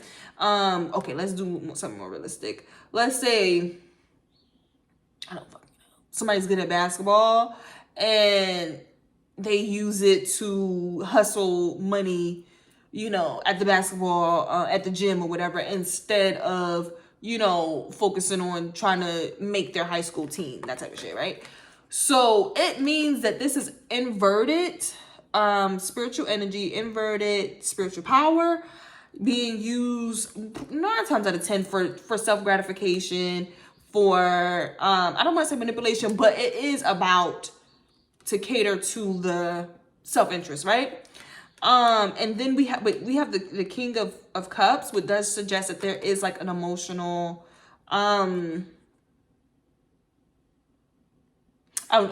drive behind it. And the King of Cups is upright. So this is interesting. This person probably air signs. Is this you? I don't know, because I was kind of picking up you as more of a fire energy. But it could be you. It could be your more emotional side, right? This person doesn't see, I know what this is. Okay, boom. There's a saying, right? It's not even a saying. It's really a concept. There's a philosophy, right? That with karma, if an individual in their heart doesn't feel like what they did was wrong, then they can be exempt from the karma, because it's about what their intentions in their heart is, right? It do say the road to hell is paved with good intentions. That doesn't mean that that person may be exempt from consequences, but when it comes to that karma, where their consequences may not be as harsh, their cause and effect may not show up in a way that is harmful, right? It may show up in a way that, you know, can just be like a challenge for them, or bring out the parts of them that they lacked on in XYZ, rather than it being like a full, like, oh shit, I must have did something wrong because everything's going wrong in my life type of feeling, right? So with that type of emotional groundedness and, I don't want to say righteousness, but self-satisfaction, it can be a little bit dangerous for the Magician in reverse. I'm not gonna lie. Those two energies coupled together could be someone who is like an energy manipulator, like an emotional manipulator, you know, to where they feel that because, how do I say? Because maybe they feel like they're bringing out the best in you, that type of thing. But the way they're doing it is harmful, and not to say ass backwards, but it is inverted. It's not in a way to where it's like, this feels harmonious. And then as you can see, we have the Sun card reverse and the Chariot at the bottom. So with the Sun card reverse is that it's basically, child, it's right there with the Magician. It's like, it's not bringing in a collective happiness or universal love type of feeling. It's not bringing in a universal harmony. It's bringing in a harmony to an individual, and which is interesting. This is supposed to be clarity around it. Well, hold on now. The Lost Compass is this Magician in reverse with this King of Cups energy. That's the Lost Compass. And they may be the person that has refused the call. Potentially. But with the universe is your partner in there, it's basically like, at a point, it's kind of like the universe going to continue to co-create and push you towards a calling. So you could try to avoid it if you want to. But yeah, with the Sun card, like I said, there's to clarify what's hidden right now, there's a lack of universal love and harmony, to where it's like, okay, the reverence and the honor or something like that may not be able to be upheld because it's not harmonious for all. It's serving a specific group, a specific person, or something like that. And with the Chariot coming in, it's kind of like there needs to be some movement around that, if that makes sense. Like, it could be that someone needs to fully integrate their dark and their light side so that they could be that Magician upright, especially with the Sun in, with that being the base for the Sun card. It does suggest that the Sun could potentially be more so upright if there was a little bit more harmony with this darker than light side. With the Chariot, it could suggest that there needs to be some forward movement. There needs to be some, you know how, like, vigor and enthusiasm about going after and getting something done, or whatever, going towards something, so that, you know, the Sun can shine on the situation to where there is a level of, okay, wow, everybody's happy in this situation. Everybody got exactly what they needed from the situation. And everybody was able to, you know, be revered and honored. You know what I'm saying? And also with the Sun in reverse, it could suggest that, oh wow, I was about to say somebody isn't praying enough, but they could be praying to, they could just be, I ain't gonna lie, especially with the Magician in reverse, they might be, they might be, venerating or honoring some more darker, energies. That really, I'm not, I feel like that may be only specific to a certain group of people, because everybody does not, you know, go, they may not have, but you know what, a way to kind of think about that outside of actual ritual work and things like that, that could be somebody to where it's like they're being not controlled, but their lower natures are acting as their overlord, if that makes sense. Like, so maybe like some low vibrational shit. Like they could just be like, you know, super indulgent. We are in new moon Taurus, so this is relevant. So super indulgent or whatever, to where it's like alcohol, sex, food, I don't fucking know, whatever, something that's just that they would need to detox from. That is what it is that they are worshiping, praying to, doing rituals with, rather than a more universal upright sun energy. Okay. And then we have here, I have the needle, intentionality, and closing door, completion. This detox is definitely clearing out. This is you know what this is doing? This is fine tuning your intentions. That's what this new moon is. I feel like with this new moon, y'all are going to know exactly what to ask for, exactly what it is you want to manifest, because you have closed the door on parts of you that obviously had to be transmuted, alchemized, things of that nature. You've come into the radical acceptance of what is truly within your energy, and you are being fucking precise about it, okay? I don't know, bullseye precise, okay? I couldn't think of a good metaphor. But the point is this, is that you're seeing what has to be stopped, what has to be released, and being way, and it's causing you to be way more intentional. Okay, so let's get some, oh lordy, let's get some advice. Whatever means this must have. Yeah, I can specific message. Okay, this came out already. I like that. Sky Bridge. Possibility for you. Junior connectivity. Sisters, guys. Let me get it. Specific message. Advice for my ex signs. Crown games, right? Use of power. Y'all got crown games already. Y'all got crown games last time. I think that for the full moon, especially since the eclipse energy, I think what was that eclipse? Scorpio and Taurus? What was that eclipse that we did? I know that the full moon eclipse was in Scorpio, but I'm trying to remember. It has to be Taurus. Because the way eclipses work, they work on like an axis to each other, whatever. Oh, it makes sense though, because the sun and moon, it has to be in opposite positions. Y'all get what I'm saying?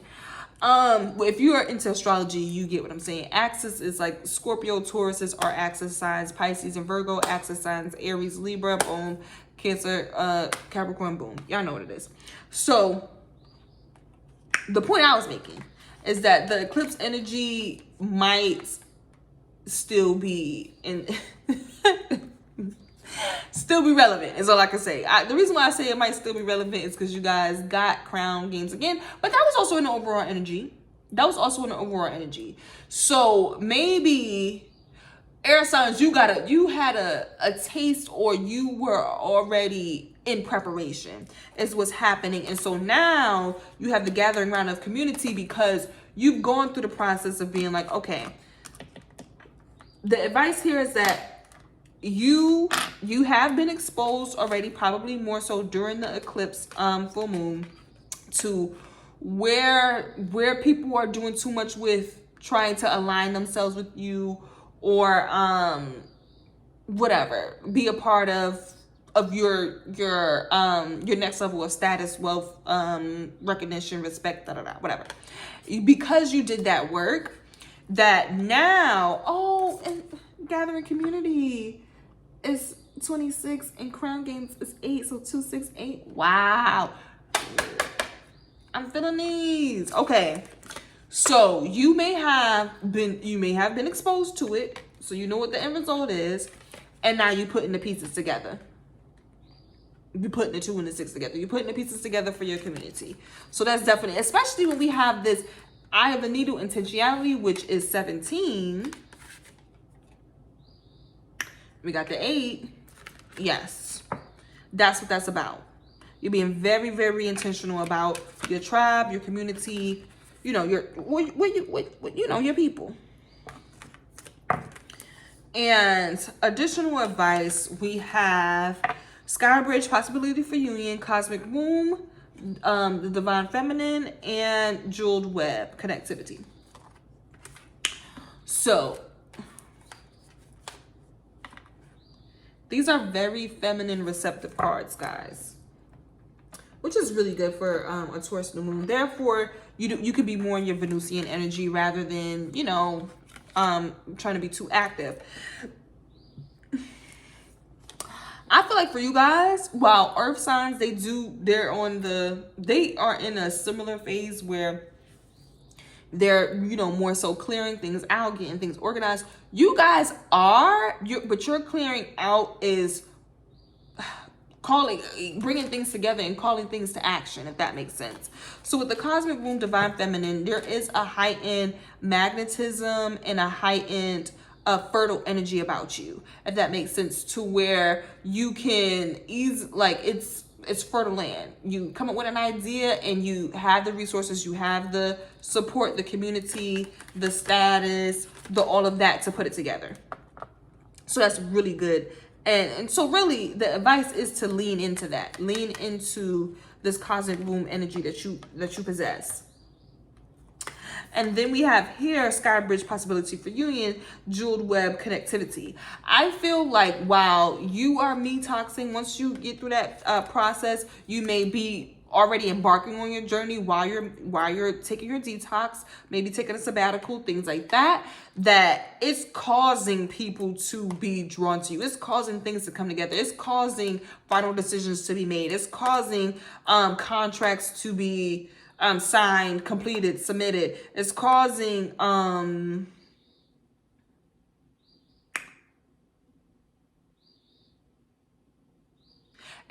things to come together in a more quantum way, to where it's like you don't have to have your hands as much in it as much as you really just need to focus on the intentions that you have, because it's like it's like the prep. Okay, that's what it is. Remember when I was saying, well, yeah, maybe didn't listen to her time, but when they say about luck is opportunity meets preparation, for you air signs, I think that you are technically already prepared. It looks like you have all of the resources. It just seems like you need to clear out some things. You need to clear out some things that are around like dark magic type of energy. Dark magic energy is what the fuck? Stealing, lying, gossip, I would say psychic attacks, but that can it is like projecting onto people, reverse psychology, which isn't always bad, but it's dark magic, right? What else is fucking dark magic? Whatever, y'all can figure it out. But the point is that as long as you trim the fat in those areas, then boom, you're already prepared. It's just about those opportunities now. Bing, bing, bing, connecting. So I love that. You guys are prepared. It's just that you need to clear out. You need to make space and room and clear out some stuff so that things to come together that you want to. Air signs, this was a doozy of a reading for you guys. I would say in terms of the new moon energy, everything is not going to be perfect, but it is going to help propel you, if that makes sense. Anything that is having the door closed on it or being released and detox from your life is actually making room for the new path that you're going down. Is going to allow the different connections that have probably already been needed to be made to come together almost, especially when we have like the jeweled web and the sky bridge and for union and things like that.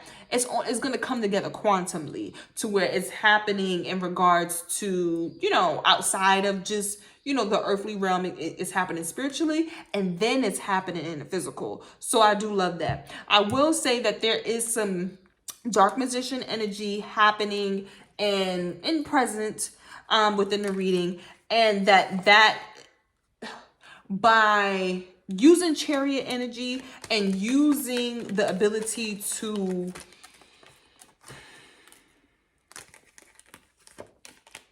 harness your dark and your light in the same middle point, by being able to do that, then you're going to be able to clear out that dark energy, clear out the dark position, whatever, in terms of like how it's showing up as too self-serving, too much into, you know, self-righteousness and feeding your emotional desires and harmony, but not giving a fuck about how it impacts other people, things like that. Hold on, give me a moment. I feel like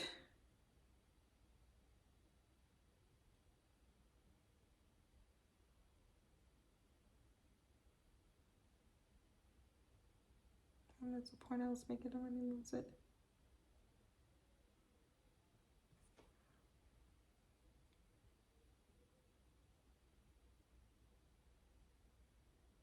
Yeah. So by harnessing that chariot energy coming together is basically giving you the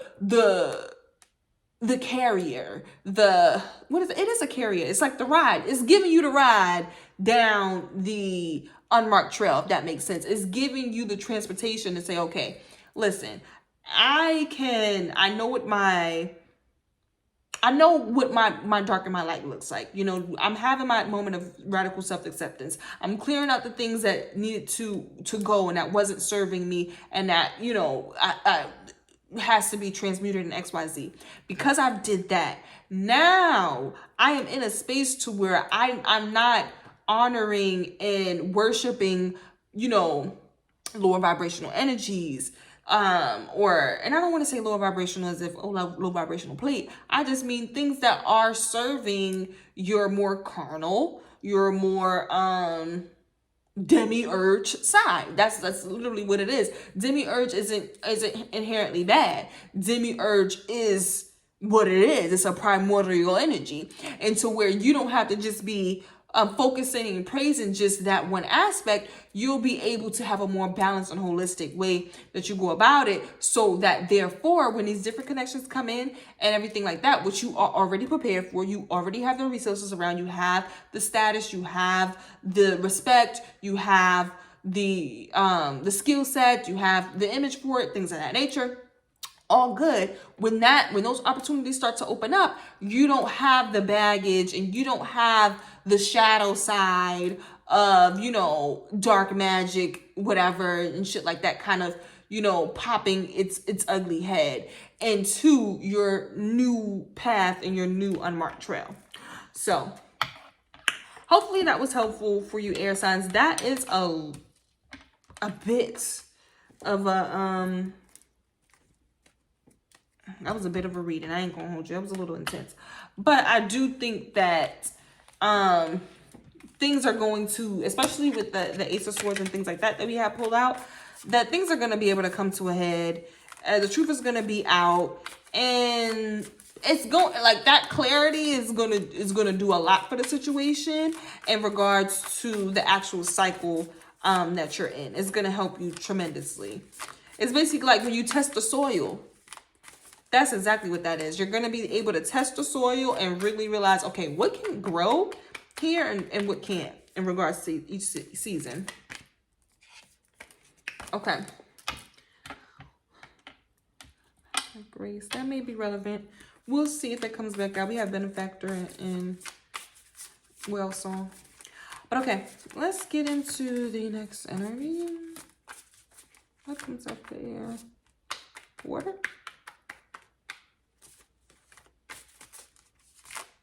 Just because Gemini, Cancer. Yeah. Okay. All right, baby. Let's get into it.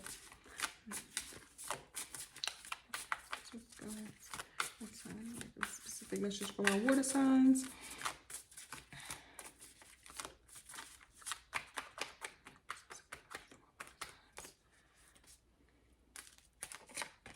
Magician's sword.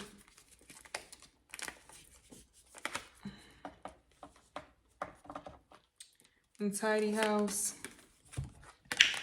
Water signs.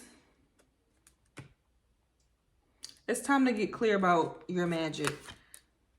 It's time to get clear about how powerful you are, or what your magic is, and how you best yield it or wield it.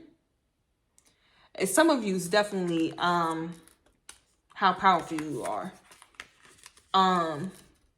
Because there may be some self-doubt that's happening, because with Magician's Swords, it is about having a confidence in your magic, knowing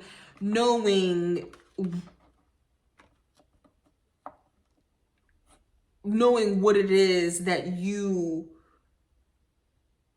have the gifts to do, if that makes sense. And with tidy house, clarity and organization, this suggests that you were not clear about it, or that your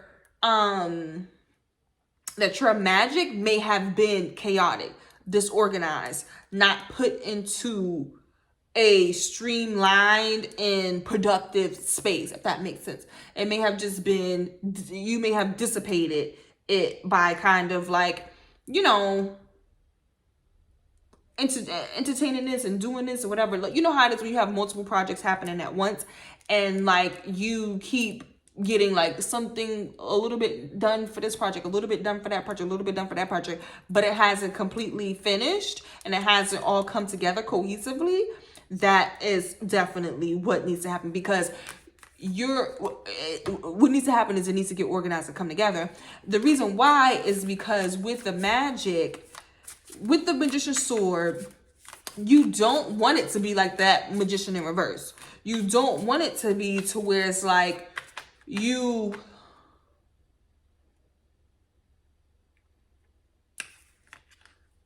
the magic only serves like your own, like what you're comfortable with and what you're used to, or what you're like,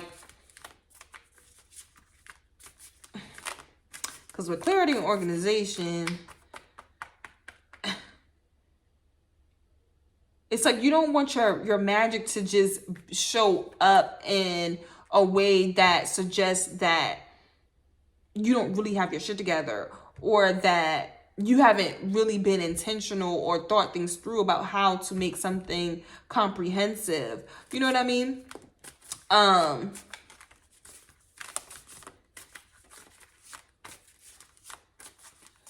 Okay, let's get into the overall. Let me get another card. So this guy's overall energy. Oh, fortune's wheel, luck, and right timing. Ooh, no.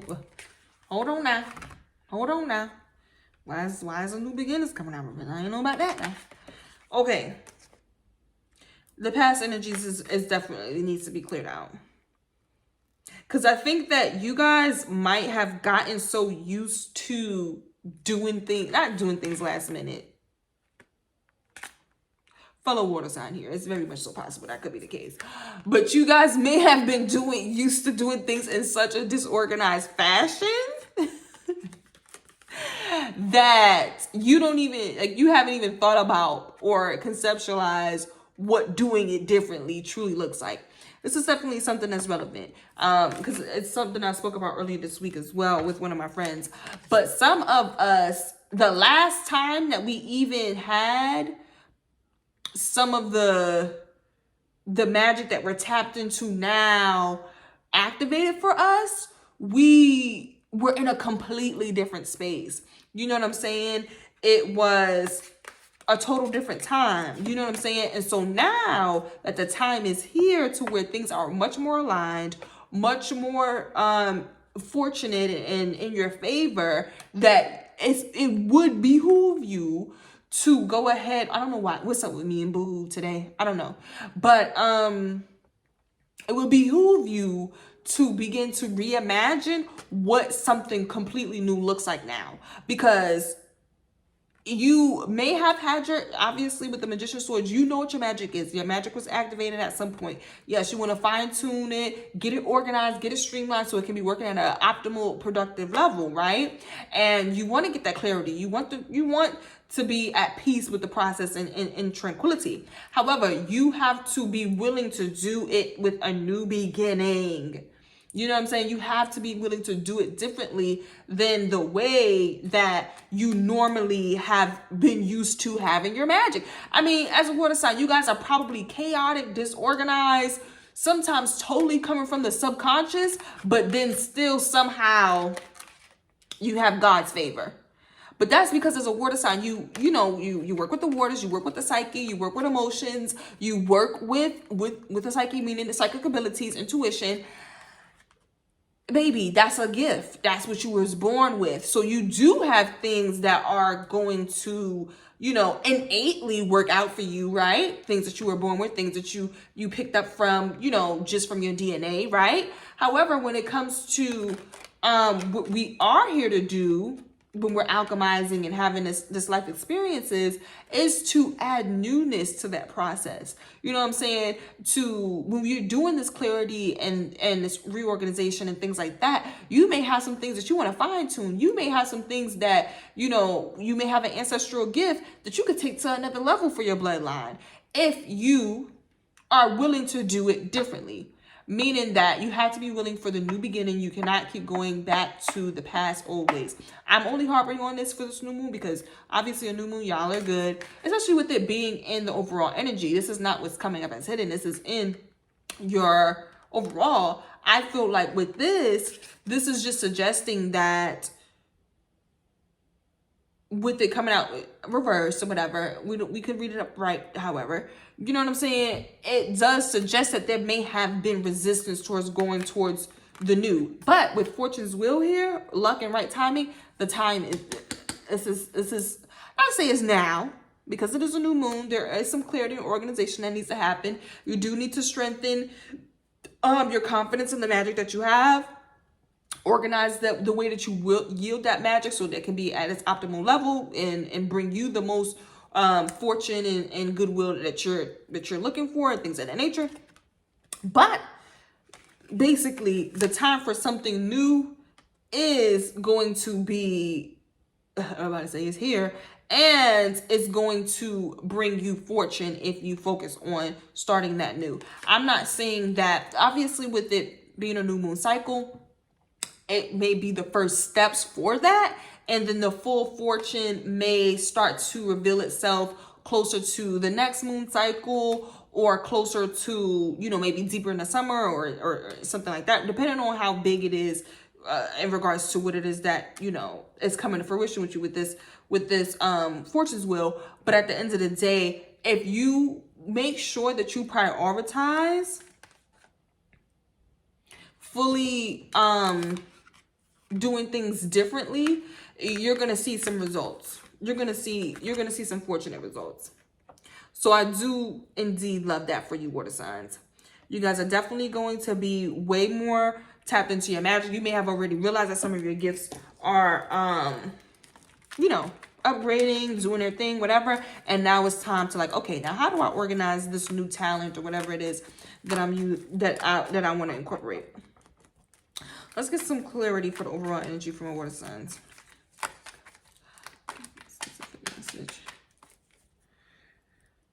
Was that too soon? I felt like it was. We have tonight. This is the Page of Swords and a Knight of Cups at the bottom. This is interesting. I don't know if that's relevant.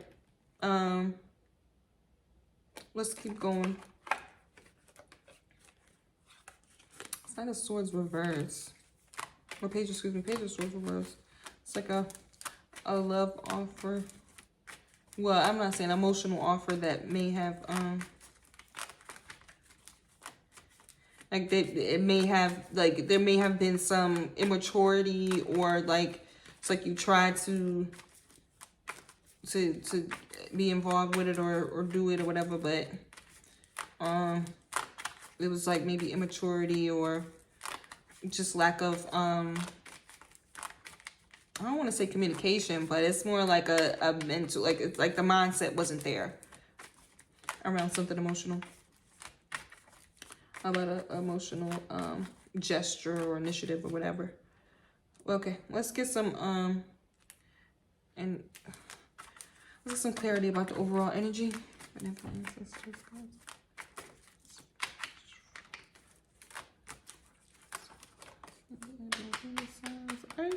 You ready? Okay. Ooh, wow. Overall, clarity. Ten of Swords in reverse. And we have the World card. All right. And we have the Five of Swords peeking back. Oh, and a Tower moment, Lord. Okay. To clarify the overall energy, there's clarity and reorganization happening because the betrayals are done. The oppression, suppression, the heartaches, the pains, the trauma triggering, the trauma bonding, all of that shit is gone. It's in reverse, meaning that it's leaving. That's what's being cleared out. That is what's being removed. You're not going to continue to be in this self, either victimized standpoint, either you victimize by yourself or by other people. The time is for that cycle to close. A new cycle is approaching with this World card, and it's leaving behind the betrayals and the hurt and the, I don't know, it's probably, what do they say when you acting out of trauma or whatever? It's probably those traumatic responses is out of here. If you are not presently dealing with this Tower moment or whatever. Because I do think that there may be something, or if you're not presently dealing with a betrayal is what I should say.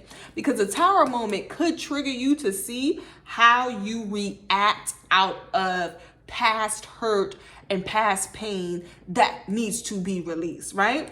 And so with the World card coming in as well as the Tower, it means that divine timing has interfaced, right? So that something can be completed, that trauma response, that victim response is wrapped up, which is great because it is allowing you to kind of reorganize, have more self-confidence, have more confidence in your own power and taking your power back in situations for your new beginning. And the Tower moment, obviously, it's calm. We have the Five of Swords. That's easy people. It's an argument, child. It's something happening. Okay.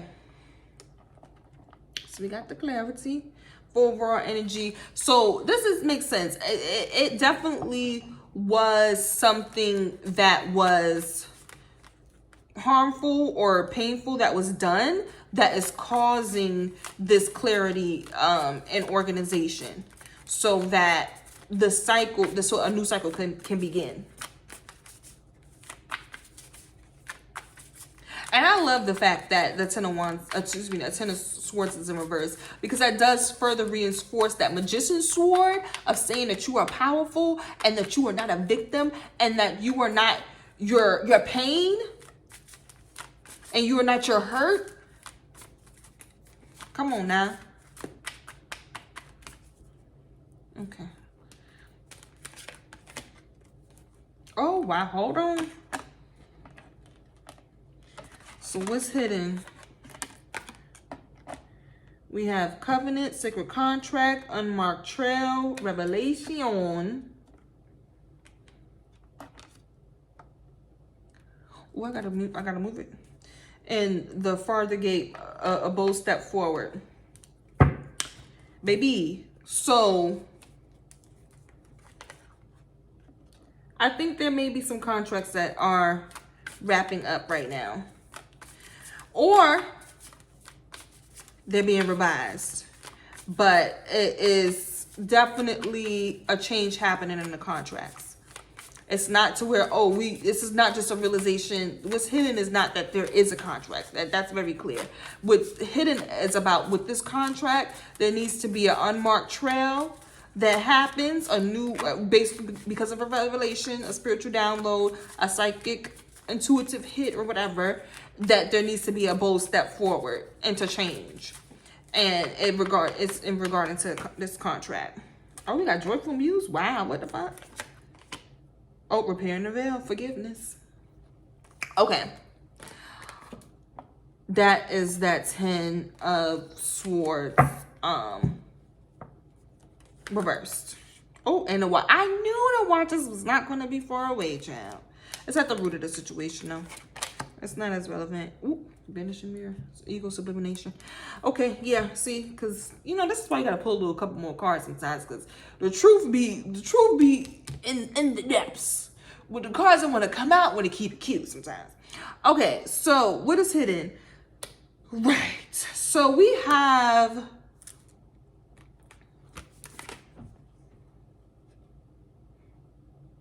somebody needs to get grounded in how their perception of reality. Then somebody needs to get grounded in the rose-colored glasses that they're putting on.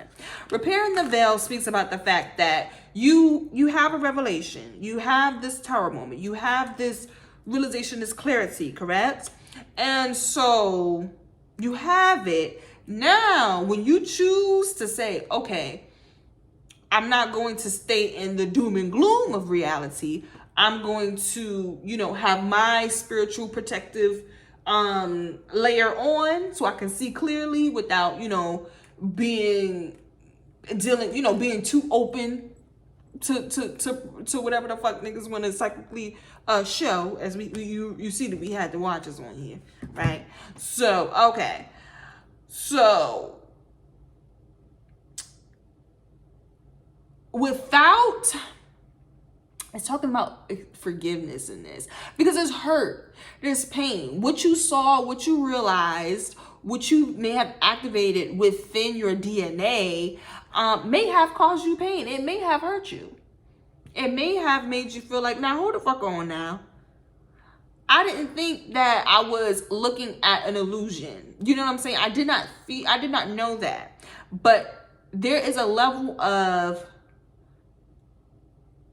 really acceptance and understanding that what they did or whatever it is, these revelations, whatever type of pain and you know, oppression, suppression that may have drudged up for you, that whatever that is not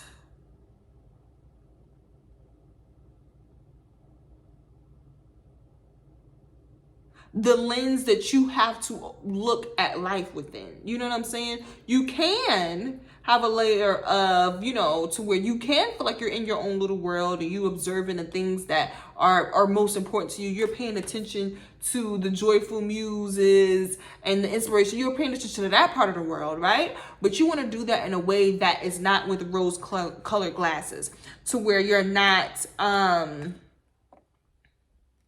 lying about whatever it is that you are observing about yourself, if that makes sense, because this is in the hidden position. And then when we, you know, dig deeper into the deck, we have the watches here, as well as ego sublimation, vanishing mirror. It's like you may have thought that you were protected by what you thought life was. You know what I'm saying? It's like it was a level of, it could have been a situation or let's get some clarity, child. How about that? Let's get more specific.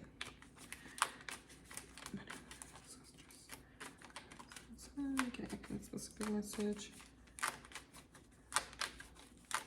for what is hidden.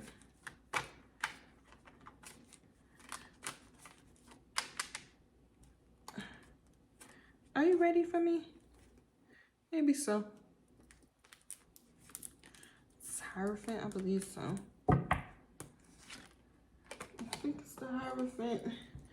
I always forget with this deck. Oh, no. It's the Hermit. Okay. The Hermit. And Knight of Pentacles reverse. Oh, your financial situation. Maybe like where you thought you would be. Is that what it is? Because this is the Knight of Pentacles. It could be like what you thought. I don't know. Repairing the veil. Clarity. Clarity about what is hidden for the water sign. Let's see.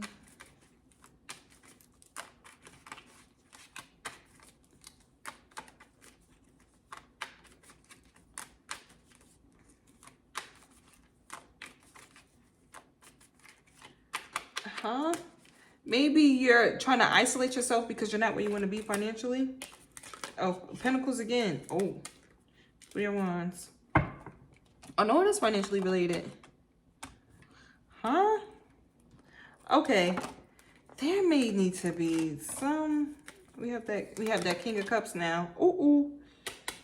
With the Lovers reverse. Won't, I told you. Dig a little bit deeper. And the truth will come out. Okay. What is happening? Okay. So there's something that's not moving forward. Wow. Okay, this is interesting. It's what you're supposed to be taking a bold step forward, but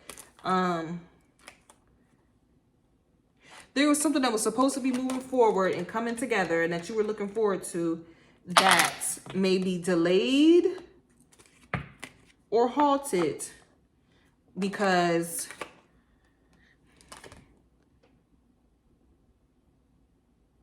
your resources are not in a good space, or they're not where you want them to be, if that makes sense. What the fuck, revelation? This is crazy. I think this has to do with another person mostly. And it's causing you to go within and have a little bit more solitude. I think maybe you were investing towards something, or like there was a project, a goal, something that had to do with the physical, like seeing physical results for something that you wanted to see and that you put the effort into do, but there, with the, first of all, with the King of Pentacles reverse, that means there was a lack of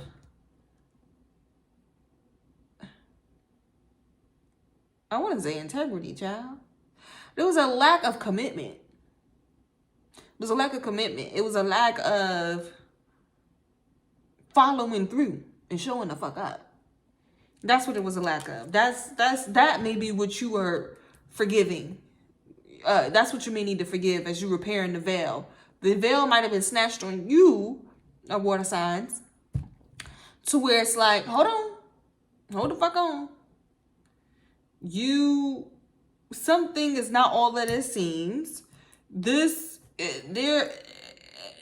You maybe, have made or a contract or proposed something or whatever, but the way that the consistency or dedication or commitment to this situation, it's not happening. It's not happening because there's just some unstable energy there with the King of Pentacles. I want to say this is you. The only reason why I want to say this is you is because we have the Lovers in reverse. So that does suggest that there is a disconnect between your masculine and feminine. Or this could have just truly been between you and another person, because we do have this King of Cups again. It is between you and another person because it is a sacred contract, which, Lord, this isn't a hidden position. This is getting a little bit more complex, child. Did we get Universe as your partner? No? No, we got Magician's Sword. Child. Okay, what is hidden, Lord? It's a few different things for different people. It's going to show up differently for different people. So there needs to be a change in the way that you're going down a certain path. Either a change in your level of commitment, a change in the way that you initiate these things or stay consistent with it. By having a little bit of solitude, really having a little bit of solitude might have hurt you. That is possible, but I don't know. Maybe you could have pushed someone away or something away or put something off. And it's causing things to be disharmonious, disintegrated with yourself. You may be now a little bit too much in your feminine energy, or a little bit too much in your focus too heavily on your monetary energy or your finances and things like that, rather than actually just being bold and moving forward with the new unknown path regardless. You know what I mean? To where you're focused more so on these these being emotionally satisfied, you know what I'm saying, getting your rocks off, being comfortable, whatever. And that resulted in you not being as committed as you needed to be. George, some use inspiration. I think with the Lovers here, oh fuck, we got ego, death, sublimation. I think that you guys may need to get out of your ego in regards to these next, new paths and things like that, and new options or whatever, and these new changes that you're implementing. You need to get out of your ego with it, because it's not going to be integrated fully, like when your higher self and your lower self. I don't really like to use higher self and lower. I like to say higher self. I really don't say lower self, but where you and your higher self are truly connected.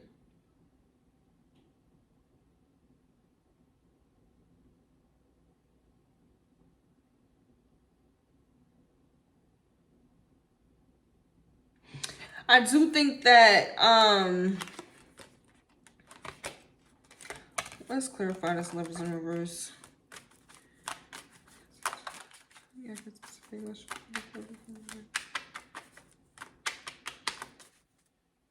Emperor. Oh God. Wow.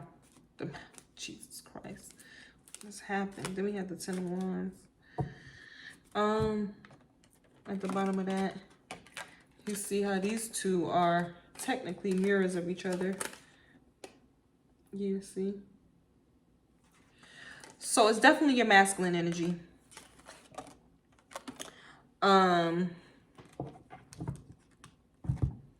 That maybe thought that overworking yourself was a way to build the foundation that you wanted, but it's causing you to be less committed to doing something in the way that you were supposed to. Maybe you thought that maybe you have the notion that in order to build what I want, I have to overwork, I have to put on way more responsibilities on myself, and that is causing you to not be committed to the process, because it's a daunting task and it's making you avoid it. You know what I'm saying? Like, oh, that's so much work, I don't even want to get started, right?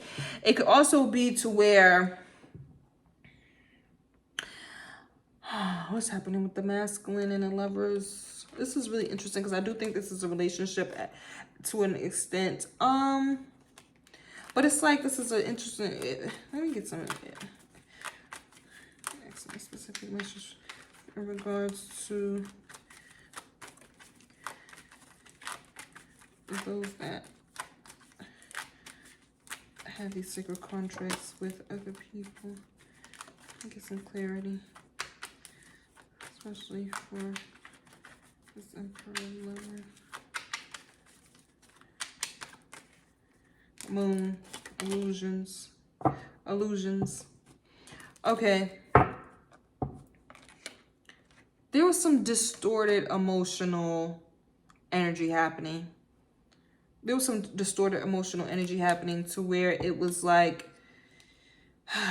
I think that whatever the sacred contract dynamic, it brought to light more of the secrets and the illusions that you may have around how you get emotionally attached to people. You may have done it in a way that was overly masculine, or, you know, yeah, that I'm about to say with this King of Pentacles in reverse too, you may have been in a masculine energy that was distorted, which resulted in the lovers to. It's like they're not integrated. They're not together. They're just not. They may have the sense that there is a lover situation going on, but there's a disconnect between them because it's not a level of commitment that's needed.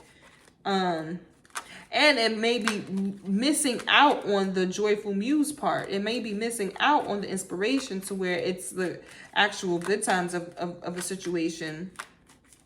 But yeah, it's like, for me, especially in regards to the partnership thing, it's like that masculine energy was going towards, and I'm not saying masculine, I just mean like the initiator.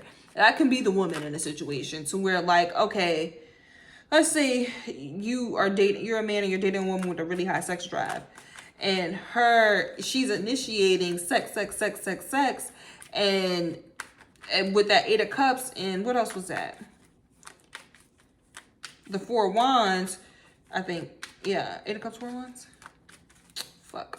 Whatever, that 8 of Cups, regardless, her going towards that 8 of Cups, her initiating that sex is more so about how she feels like she can emotionally connect with you. And that's not the only way. There's other forms of intimacy. So you get what I mean by that distorted masculine energy? That's what it is. It's like whatever is being initiated is done in a way that is distorted. And it needs to focus more on the muse inspiration part, the bold step forward, the new path ahead, all of that good stuff, forgiveness, not acting out of ego. Okay. Oh, also with the Watcher's transpersonal, that does suggest that there's definitely some co-creation happening that's outside of just you as an individual, and maybe even you, and maybe even the party involved, but either your ancestors, your guides, or there's other entities that are trying to observe and see how they can co-create within a situation. But don't take it personal though. That's going to happen regardless. It doesn't matter. It's just about knowing what to do with it. Oh, I love this though. Both of those, I did flip both of those over. For advice, we have heart, home, compassion. Then we have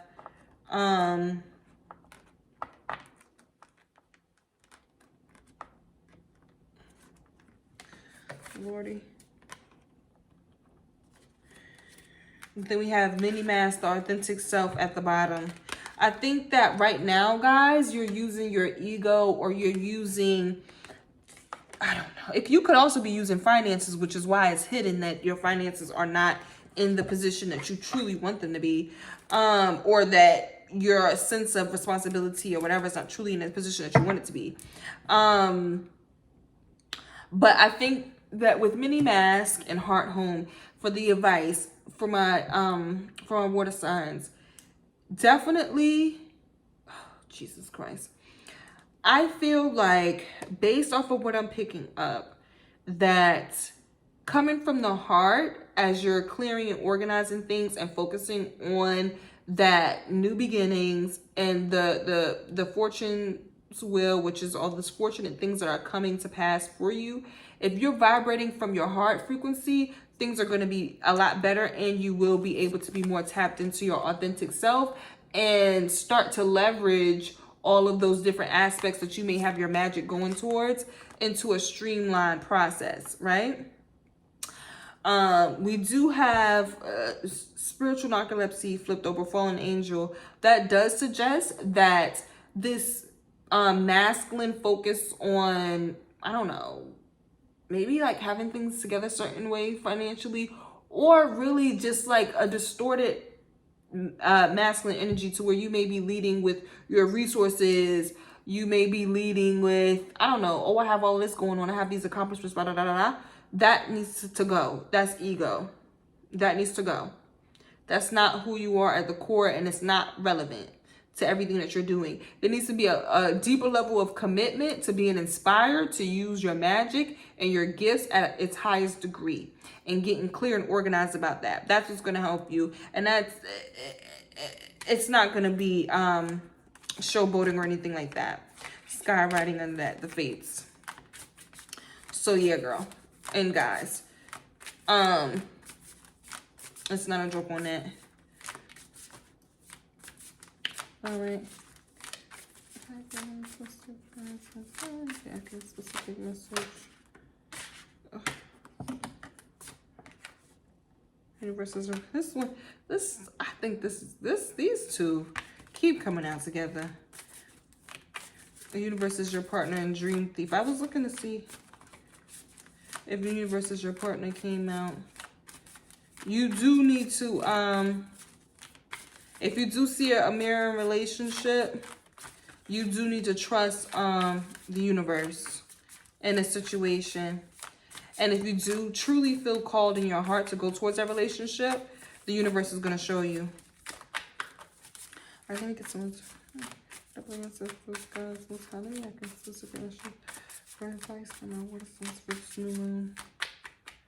definitely heart chakra work is important. Oh Lord, rising above the fray, child. You might be resistant. You might be falling into some bullshit.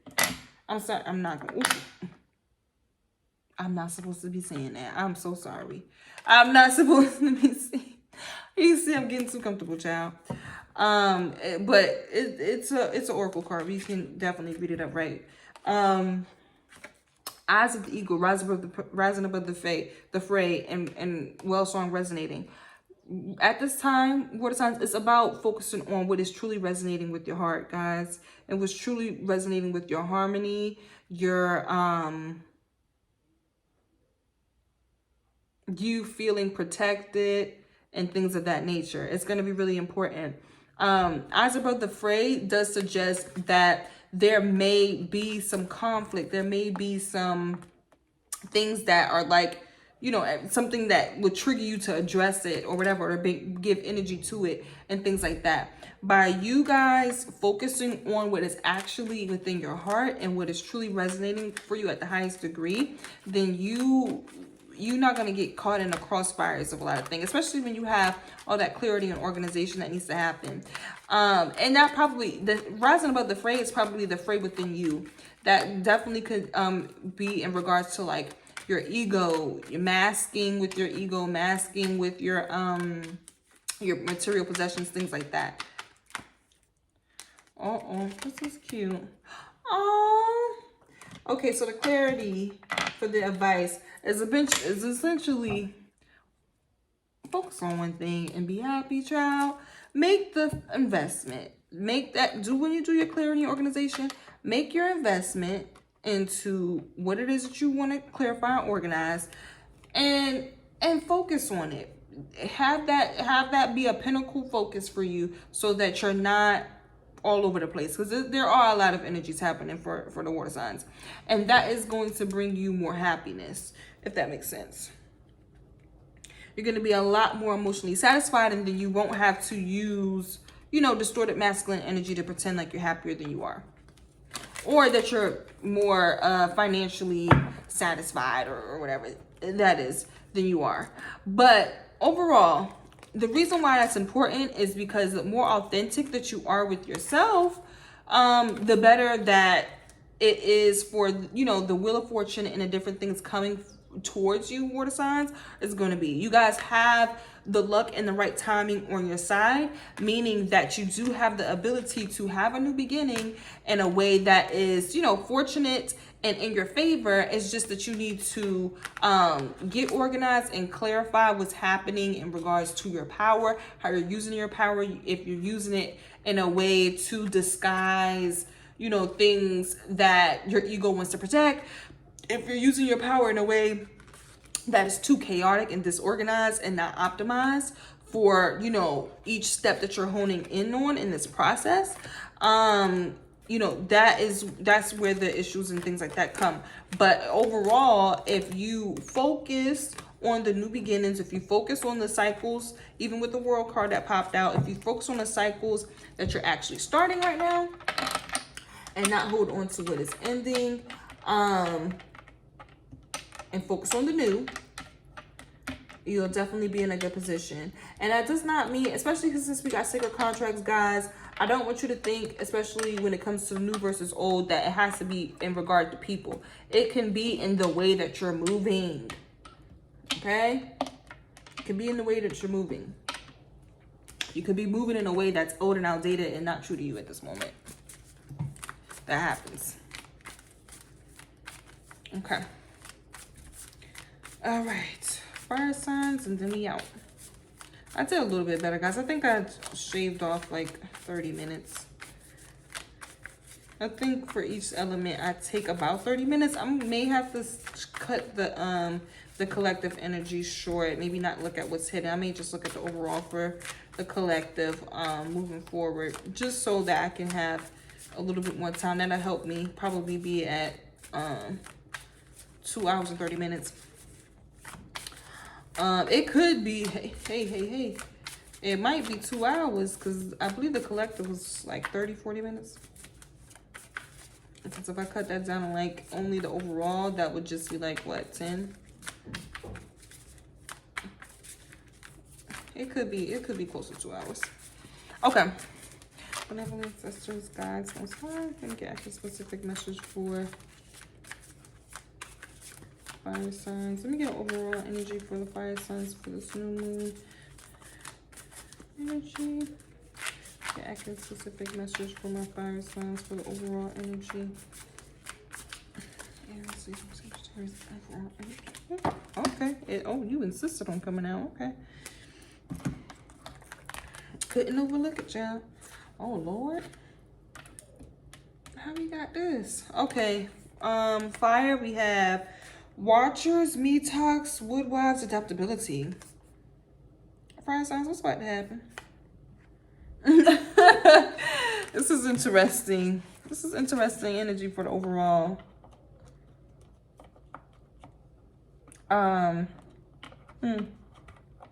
There's definitely I guess some conspiring with you or against you. It don't matter.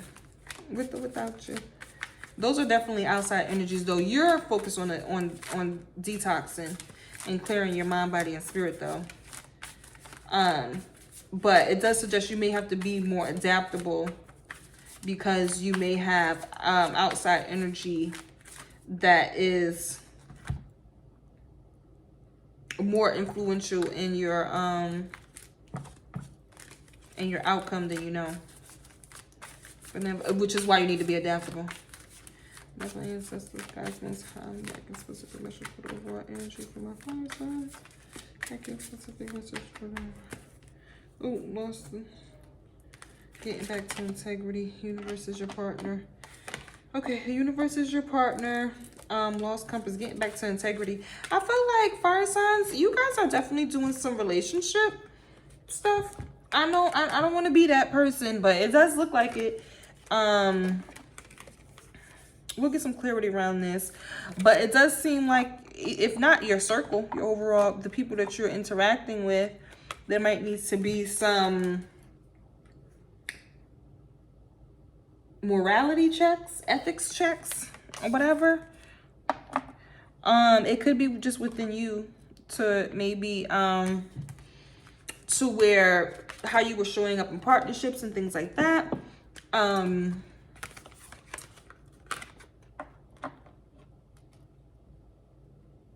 May have required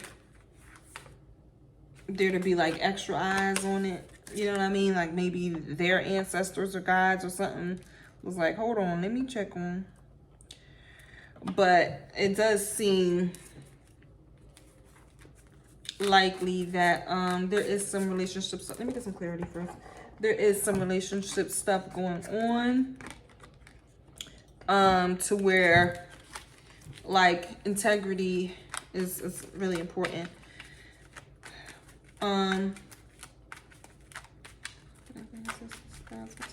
Specific message.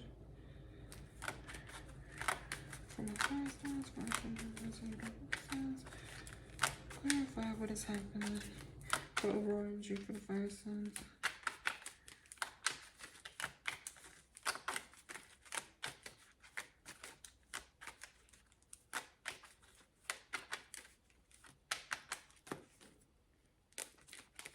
How's Hermit coming on? Okay.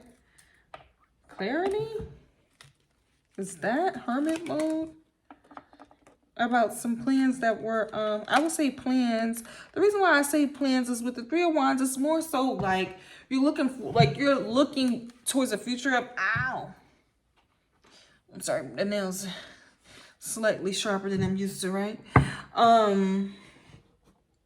With the Hermit mode, it seems like maybe you're just reflecting on some plans that you have in the near future, plans that you're anticipating, something that you're looking forward to, something that's gonna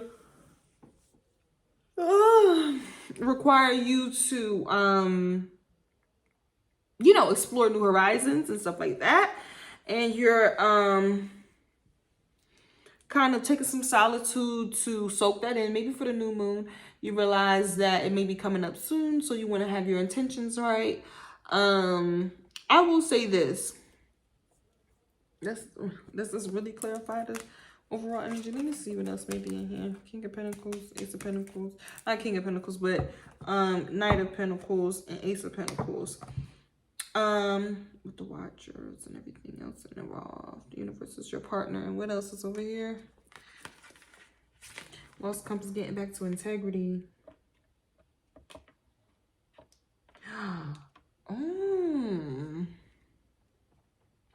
Maybe in regards to your financial situation that, or, just in terms of like the physical, like maybe even like your home. Sorry guys. Maybe in regards to like your home, I don't know, like things that you possess, like things that are important to your business, things like that. If you have a business or your job,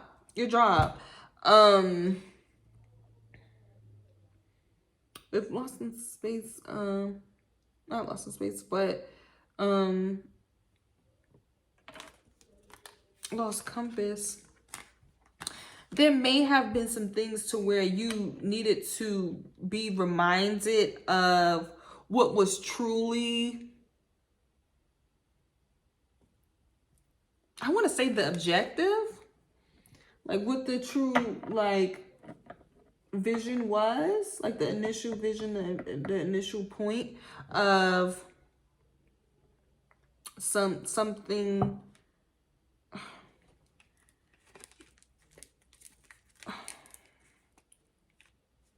Something that you initiated an investment in, child.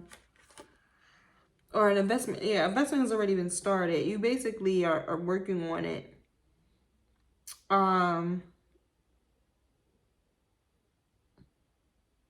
This Lost Compass, this is so interesting. I guess it's interesting because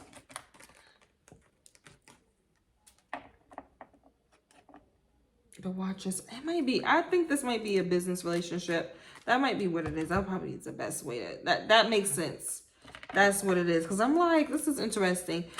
With the Watchers, it might be in regards to like your job or your career, or, maybe a project or whatever that you're doing, that,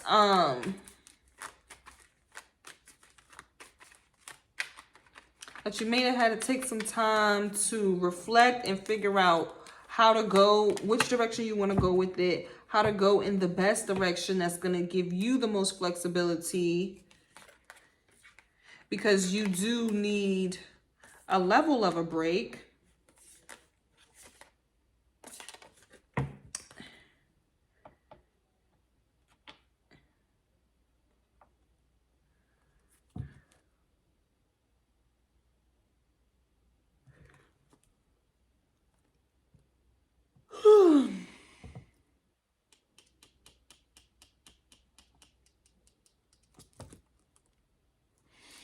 is up? This Knight of Swords. For the overall energy, you may have needed a level of a break because you might have been getting snappy with people, not really communicating well. Knight of Swords in reverse, maybe blocking off communication, not communicating at all. And with the detox and clearing out your energy, you're going to be able to like approach it differently. This is for the overall. Let me get one more card for the overall energy. This is fire signs. Fire signs, what y'all got going on? I'm looking at this story play out. I'm like, now what happened? If this is business, it might not have been a my trouble revelation. Okay. Got it. Okay. Do something. If this is a work-related situation, that does make the most sense. You might need a break because you're getting mentally drained, and you really need to be clear about the intention that you are, what is the objective and the goal for engaging in, you know, said monetary or, you know, resourceful endeavor, right? So you needed to go into hermit mode to really figure out which was the right direction for it, even though you are looking forward to continuing down the path of this, you know, this unmarked trail and things like that. But you do need a detox, and there are people who may be interfering with your energy or just kind of watching how you're moving and things like that, and, you know, co-creating alongside of you. But you do have the universe is your partner, so you don't have to worry about you know, getting lost, and you don't have to worry about like the synchronicities or whatever it is that you may be seeing, or symbolism that you may be seeing in the situation being like outside of your favor. I wouldn't think. This is a one for balance or reconciliations. Okay. There's something, I think that with this Knight of Swords in reverse, there may have just been like a miscommunication or lack of communication, or like something wasn't all the way clarified or something like that, and it's causing some things to need to be restructured. And new intentions to be set out. So fire signs, this is a very active new moon for you guys. You guys are going to be making some things clear. You're going to be establishing the right intentions and right investments for certain things. And you're going to be able to navigate, go within, and choose a direction that you want to go. That's more so divinely guided and guided from an inner source, right? You're detoxing. You're realizing like, okay, wait a minute. This person right here might just be trying to like observe me or whatever, but they're not being as transparent or whatever about it, right? So therefore, I need to make sure that we need to get back to integrity. There needs to be a lot more truth. There needs to be a lot more transparency, better communication, all of that type of thing. So that when I'm co-creating with the universe and, you know, all those around me, that it's in a harmonious way. It's a balance. Because you do have, you know, limitless possibilities and an unmarked trail coming along as well. The balance also can help reconcile things that you may feel like are up in the air right now or unfinished. Yeah, it may be some things that you feel like are unfinished, especially with that that Knight of Swords in reverse. Let's see what's hidden. What is hidden? Beginner's breath, fire signs. Ooh. Oh, baby, this is your first. Is this your first time with the crown games? I think so. Fire signs. Oh, and you got musician sword right there too. Hoo-hoo. You gotta use the sword to close the door or something. Okay, boom. Fire signs. This is like you haven't. I believe like the air signs may be more comfortable. Was it the air signs that got crown gains? Yeah. There are some people who are like comfortable and well versed in crown gains and in like, you know, basically politicking, networking, you know, using social capital, using your resources and leveraging that for your advantage and things like that. There are some people who are well versed and familiar with it, and there are some people who are beginners. And right now, you are in the beginner position. Okay, my fire signs. There are certain aspects about this and matter of fact, you might not even know that the status in this when it comes to this crown gains, right to power, you may not even know that this is coming to fruition for you or someone around you. You may not know about that. You may not be aware of it right now, but it is going to be like a breath of fresh air. And there may be some things that you're just green to at this time. There may be some things that where, especially when we have like that the Knight of Swords in reverse, like there just may be some trickery with wording. Not trickery, I don't want to say word trickery, God. There may have been some things around wording or contracts or, you know, what was unsaid or whatever that you may not have been aware of what that truly signifies just yet, because it's just the beginning for you. So I would say for what's hidden is definitely one of those things to be like, okay, let me approach this like I truly am a novice and a beginner, and let me get some information. Let me start preparing myself, especially when we have like the Ace of Pentacles and things. Let me invest. Ace of Pentacles and Ace of Swords. Let me invest in the resources that I need to be up on shit. Let me invest in what I need to know, the mindset I need to have, the different ways to speak about certain things. Let me start to take that initiative so that, you know, I can handle this newfound respect, reverence, or ranking, spiritual ranking that I have. That's the best word to say. Reconciliations again. Okay, what's hidden? Okay, reconciliations is happening again, child. Fire signs, what is hidden? That something is getting reconciled. Something that was turned upside down, either through watchers, which is outside energy, you know, just kind of like looking and seeing how they can like co-create alongside the things that you're doing without being transparent about it. But I mean, it could be somebody's gods and ancestors, so you never know.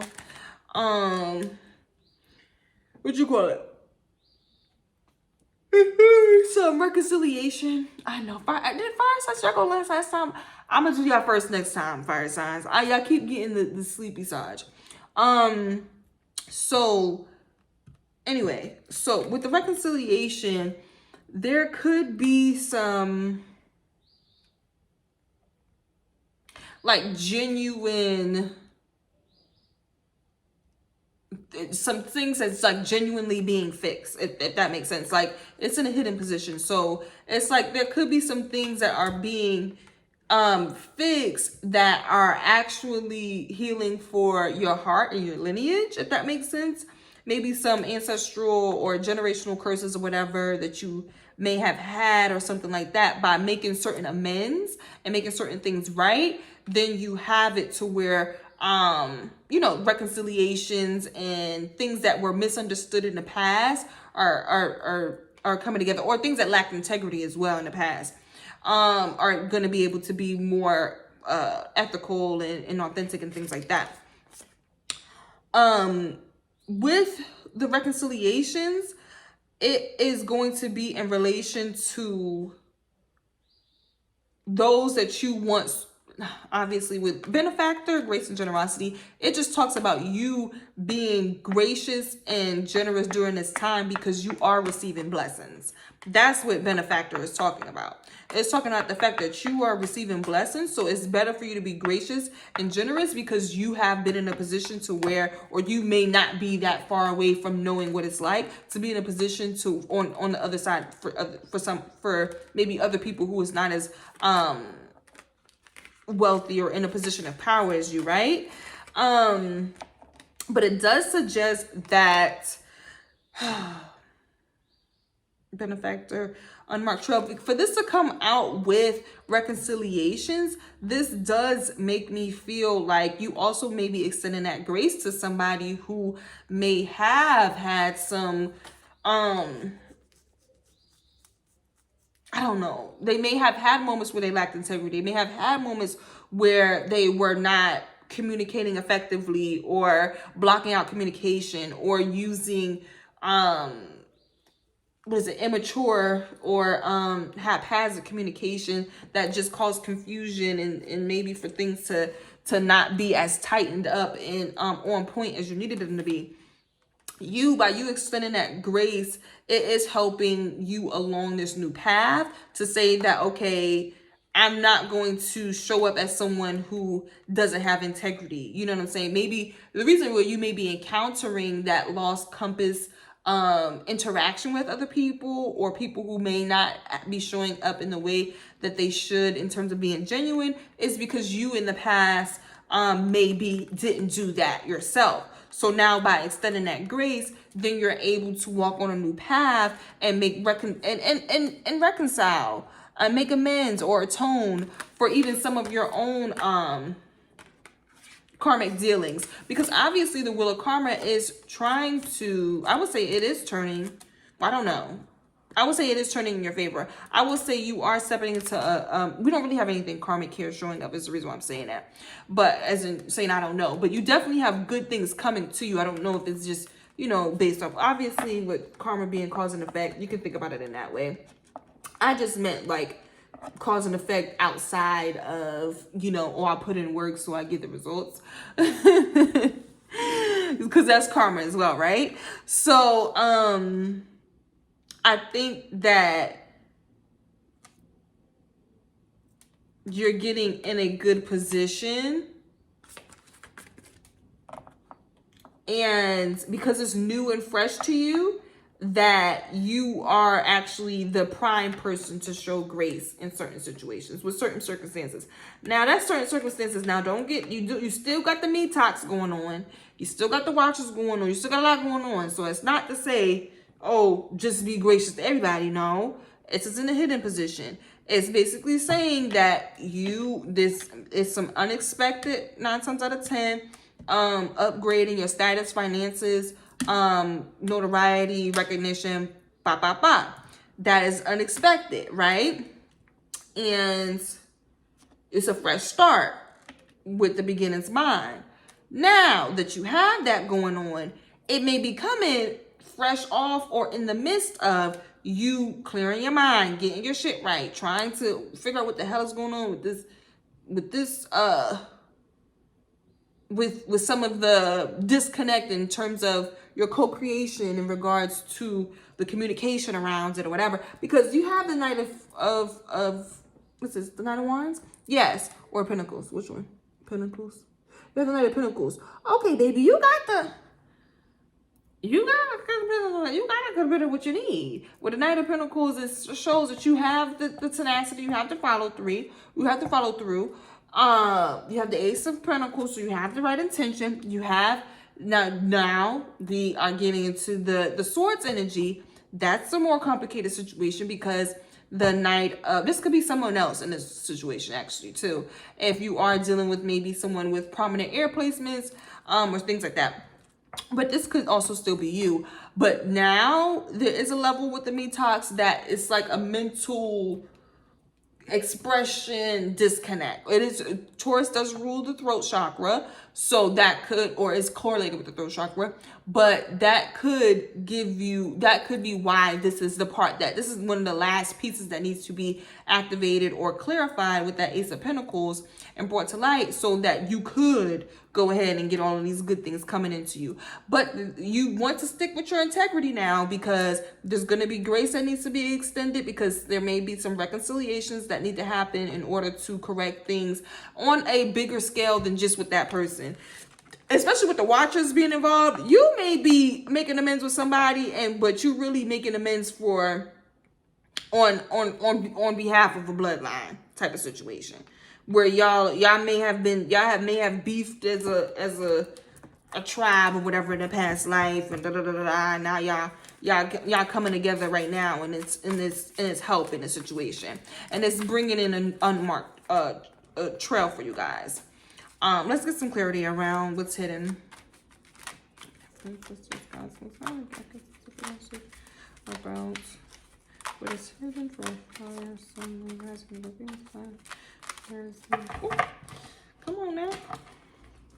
Aries, Leo, Sagittarius. What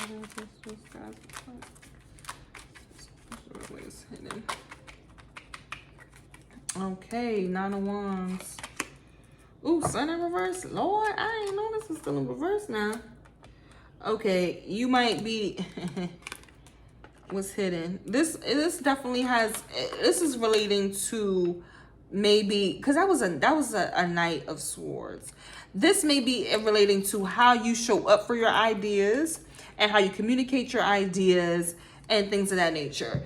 You, with this Sun in reverse and this 9 of Wands, it is showing that you may be, what's hidden is that you may be used to praising, like, oh, this person works so hard, they're working hard, they're burning themselves out, they're doing what they gotta do, whatever. That distortion may not be able to work, especially if you're communicating about collaborating with others, or, you know, doing something to where you may, especially with crown games, maybe the leader in something. Certain mindsets, or praising and worshiping certain things that lead to burnout, and that leads to just being super guarded. That's what 9 of Wands is about too. Super guarded, or just so focused on all the stress and strife that you don't really get to enjoy things. That may not be the position of the leader that you know, you don't want the boss that's gonna make you fucking work overtime every other day. It's like, damn, nigga, every day we gotta do a fucking overtime. Do we get to relax? Or if you don't do it now, you're not seen as, you know, as important, or like you're as committed, right? And that's not really being in integrity, because at the end of the day, somebody could be really committed to something, but they want to honor their body. You know what I'm saying? So if I sit up here and I'm dead ass dog tired, and I know that I'm not honoring a process or whatever it is that I need to do, but I'm here for this job, that's not me acting integrity. Now I feel like I'm lost. I don't want to be at this job no more. Fuck about. The fuck?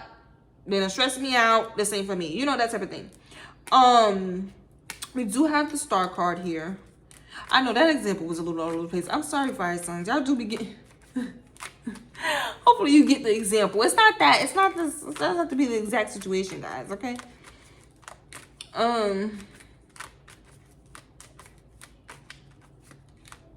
But this could also be, I really do feel like this is like, with the Sun here, I do think that this is a level of praising being guarded, if that makes sense. Praising being maybe all about work and not enough time to actually let people in. Especially when we have grace and benefactor. Like, you're about to be blessed, and you're about to be in a position to be very generous. You don't want to be uptight. You know what I'm saying? You have the World card. Oh, the World in the 10 of Wands. Is this really coming out for you guys too? I'll get one more card for clarity. No.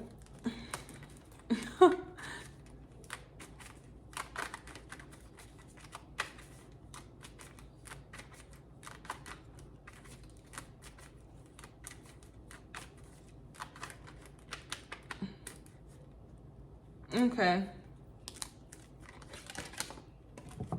Oh, baby. No, this is a very mirroring situation. You may be dealing with a water sign, I think. I think the water sign's got, or is it air?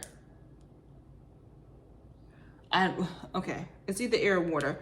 But they got these practically the same cards. The Chariot, Four of Wands, World, and the Ten of Swords.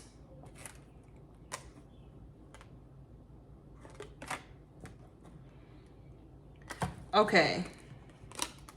This is Ten of Wands reversed though. It's basically like not giving yourself room to build like solid. It's like, I don't want to say solid. Solid spaces, places, and people to celebrate wins with, if that makes sense. With the Chariot, it does suggest like you're moving towards actually, well, you're moving on from this mentality to where it's like you don't really have a foundation of like, oh, I have a big win that I want to celebrate and I want to do something good. Let me go hang out with the, you know, my good luck crew or whatever, right? It does say, this does suggest that you are moving towards like, I want to say not having that mentality, but you're moving. No, this is clarifying what's freaking hidden. You were moving towards that. That's what you was moving towards. What the hell? You was moving. That's why you need to stop being guarded with this sun and this wands. You was moving towards, but you wasn't going to have nobody there to, oh, I want to go do that. You wasn't. That's crazy. It's not bad, but I think it's coming out of hurt and pain and trauma. But the cycle is over for that, baby. We got the World. Come on. Come on, our fire signs. Come on, our fire signs. It does look like this me talk. I feel like this me talk situation is work related, baby. It may be overlapping in its ways in terms of like your relationships and things like that, but I do think that this is definitely correlating with the wealth that you have coming in. It's correlating with the the opportunities that you have coming in. Now, why is it that I think it was a fire signs where all my joints felt too? Like, I can't with y'all. I'm being very ratchet today, guys. I should have a little bit more couth, but I just don't like that this keeps routinely happening. There's something about that I don't like. Certain synchronicities I'm not a fan of. I'm really not. So, fire signs, please. Don't be sending your, oh, that was about to be shady. But don't be sending your Nine of Swords and your Nine of Wands energy over here, okay? Be peace and positivity. Thank you. Because we're not going to keep repeating cycles. Okay. So, but it does look like you guys were going down a path that was a little bit more isolating than necessary because you were guarded, and you do need to detox around that. But it does make sense because it does look like the work situation got super complicated. There was something around your work finances, status, whatever, all of that got super complicated, and now you're like, okay, I need a new trail. I need to go into spaces to where people are generous, gracious, and it's not all of these, you know, maybe hidden agendas, or, you know, everybody just doesn't want to share or be open. I don't know. It's very interesting. All right. Okay, for the advice. All right, for my fire signs, you got Root Girl, shining between worlds as well. So, yeah, I know I love the roots. This is going to be good for you guys. Oh, Feast of Plenty too. Yes, you do have abundance coming in. Okay, good. But it does have choices and consequences, so be mindful. But with Root Girl, this own self, I do see that a lot of shadow work is happening to where you guys are probably, especially with the new moon, probably integrating parts of yourself that you maybe shunned, shamed, weren't really connected with. You're straddling between worlds. You're probably doing a little bit of, not past life regressions. It could be past life, but maybe just like reflecting on your childhood, reflecting on like, where did this super guarded, even if you look at the image of Root Girl, she looks like she's guarded, you see? Where did this super guarded inner child self come from? You know what I'm saying? Like, where did it come from? And you're probably going to be able to timeline jump and tap into those worlds and those realms. And that what that's going to do is going to allow you to set the intention to heal those parts of self, integrate those parts of self. And so that, you know how it is when they say, you know, do past life regressions or stuff like that, or, you know, do meditations to correct things that happen on different timelines. That type of work, to where it's like, okay, by me going back, by me observing like this version of myself, I'm able to fully integrate and like cherish the root of it. You know what I'm saying? Like I said, with the root, you can take the root of a plant and plant that and plant that fruit or vegetable or whatever it is anywhere if you have the roots, right? So it's important to, I think it's anywhere. Let me not, because the botanists and the agriculturists will be down my back. Like, not just the root, you need this. I'm about to say, you could do it from a seed, you could do it from a leaf, a stem. So you can't do the root? I don't know. But okay, let me be serious now. Okay, but the point is that you're going to be able to get the nitty gritty of who you are and be able to take that into all spaces without it being, you know, so disowned and disconnected from who you truly are, you know? Now, we also have Magician's Sword, Confidence in Your Magic. Ow. So it looks like, 37 and 38. Good, baby. Oh, teachability too. You're definitely going to be in student mode as well. Oh, ego sublimation. So for the advice, who else got this? No, this is too similar to water signs. Let me see. Wait, and that was the second shuffle. Bro, y'all may be dealing with some water signs for real, dude. Okay, you gotta own your magic too, fire signs. Own your magic. And what was that? Mini mask. Own your magic, baby. Because it's gonna allow you to bring all parts of yourself, owned and disowned, to the forefront, which is gonna be very helpful as you learn to be more gracious, generous, while you are getting more, you're becoming a benefactor and getting some of reap the rewards of certain things, and upgrading your status and your ranking and things like that. Doing some of this shadow work is really going to help you. You definitely have to be intentional about the shadow work that you're doing. I was just talking to my homegirl. Wow. Radical acceptance, refusal. Wow. Baby. Because I was thinking Root Girl was reminding me of radical acceptance. I don't forget who got radical acceptance. That might have been Earth or Air, one of the two. I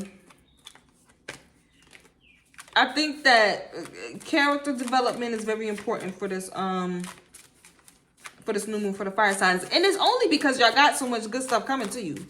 It's kind of crazy. Like this detox and this peace and this things that you're doing is so that you can be super prepared for all of the good stuff that you have coming in. You have abundance, feast of plenty, but that also comes with choices and their consequences.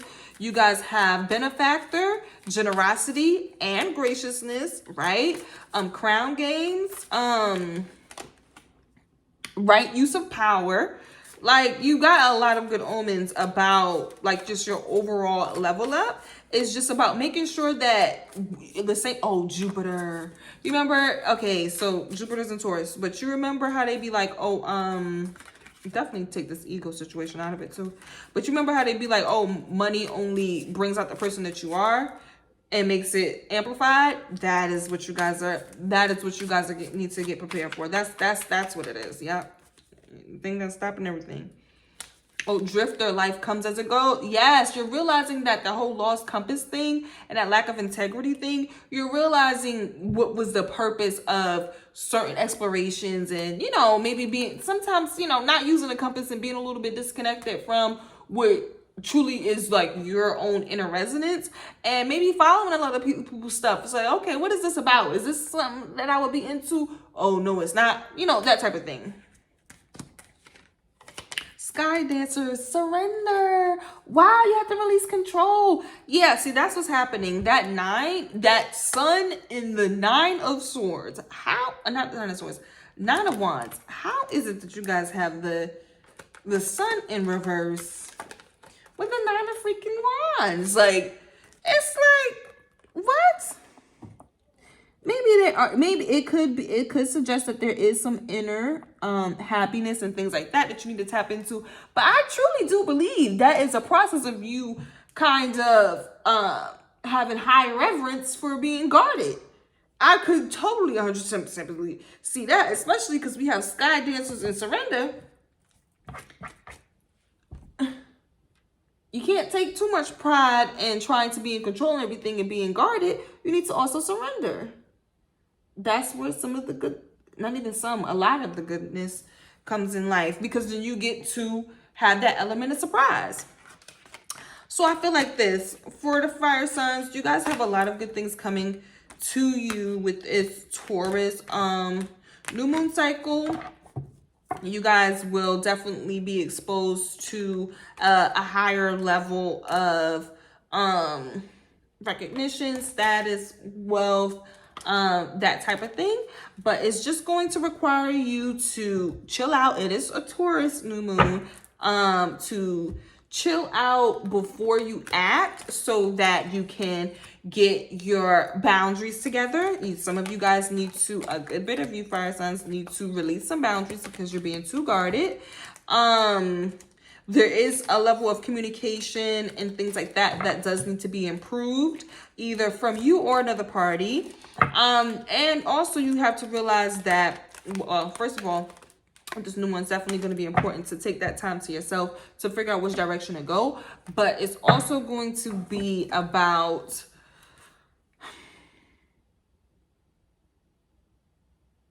realizing that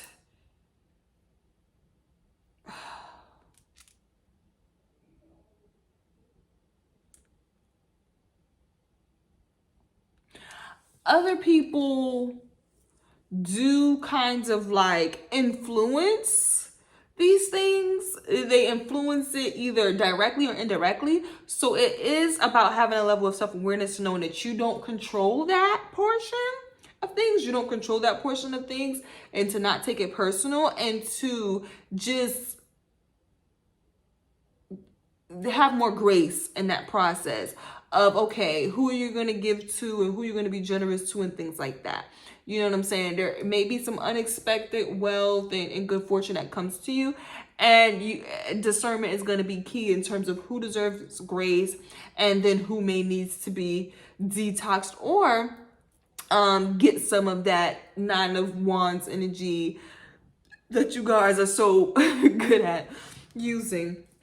But overall, this is a great new moon. I think that hopefully everybody got something out of it. It's a little bit shorter than last time, so I appreciate it. But overall, I appreciate you guys. Check out the link in the description box. Hopefully you book a, well, I'm not even going to say hopefully. If you feel called to, book a personal reading and check out my page and all that good stuff. And I'll see you next time.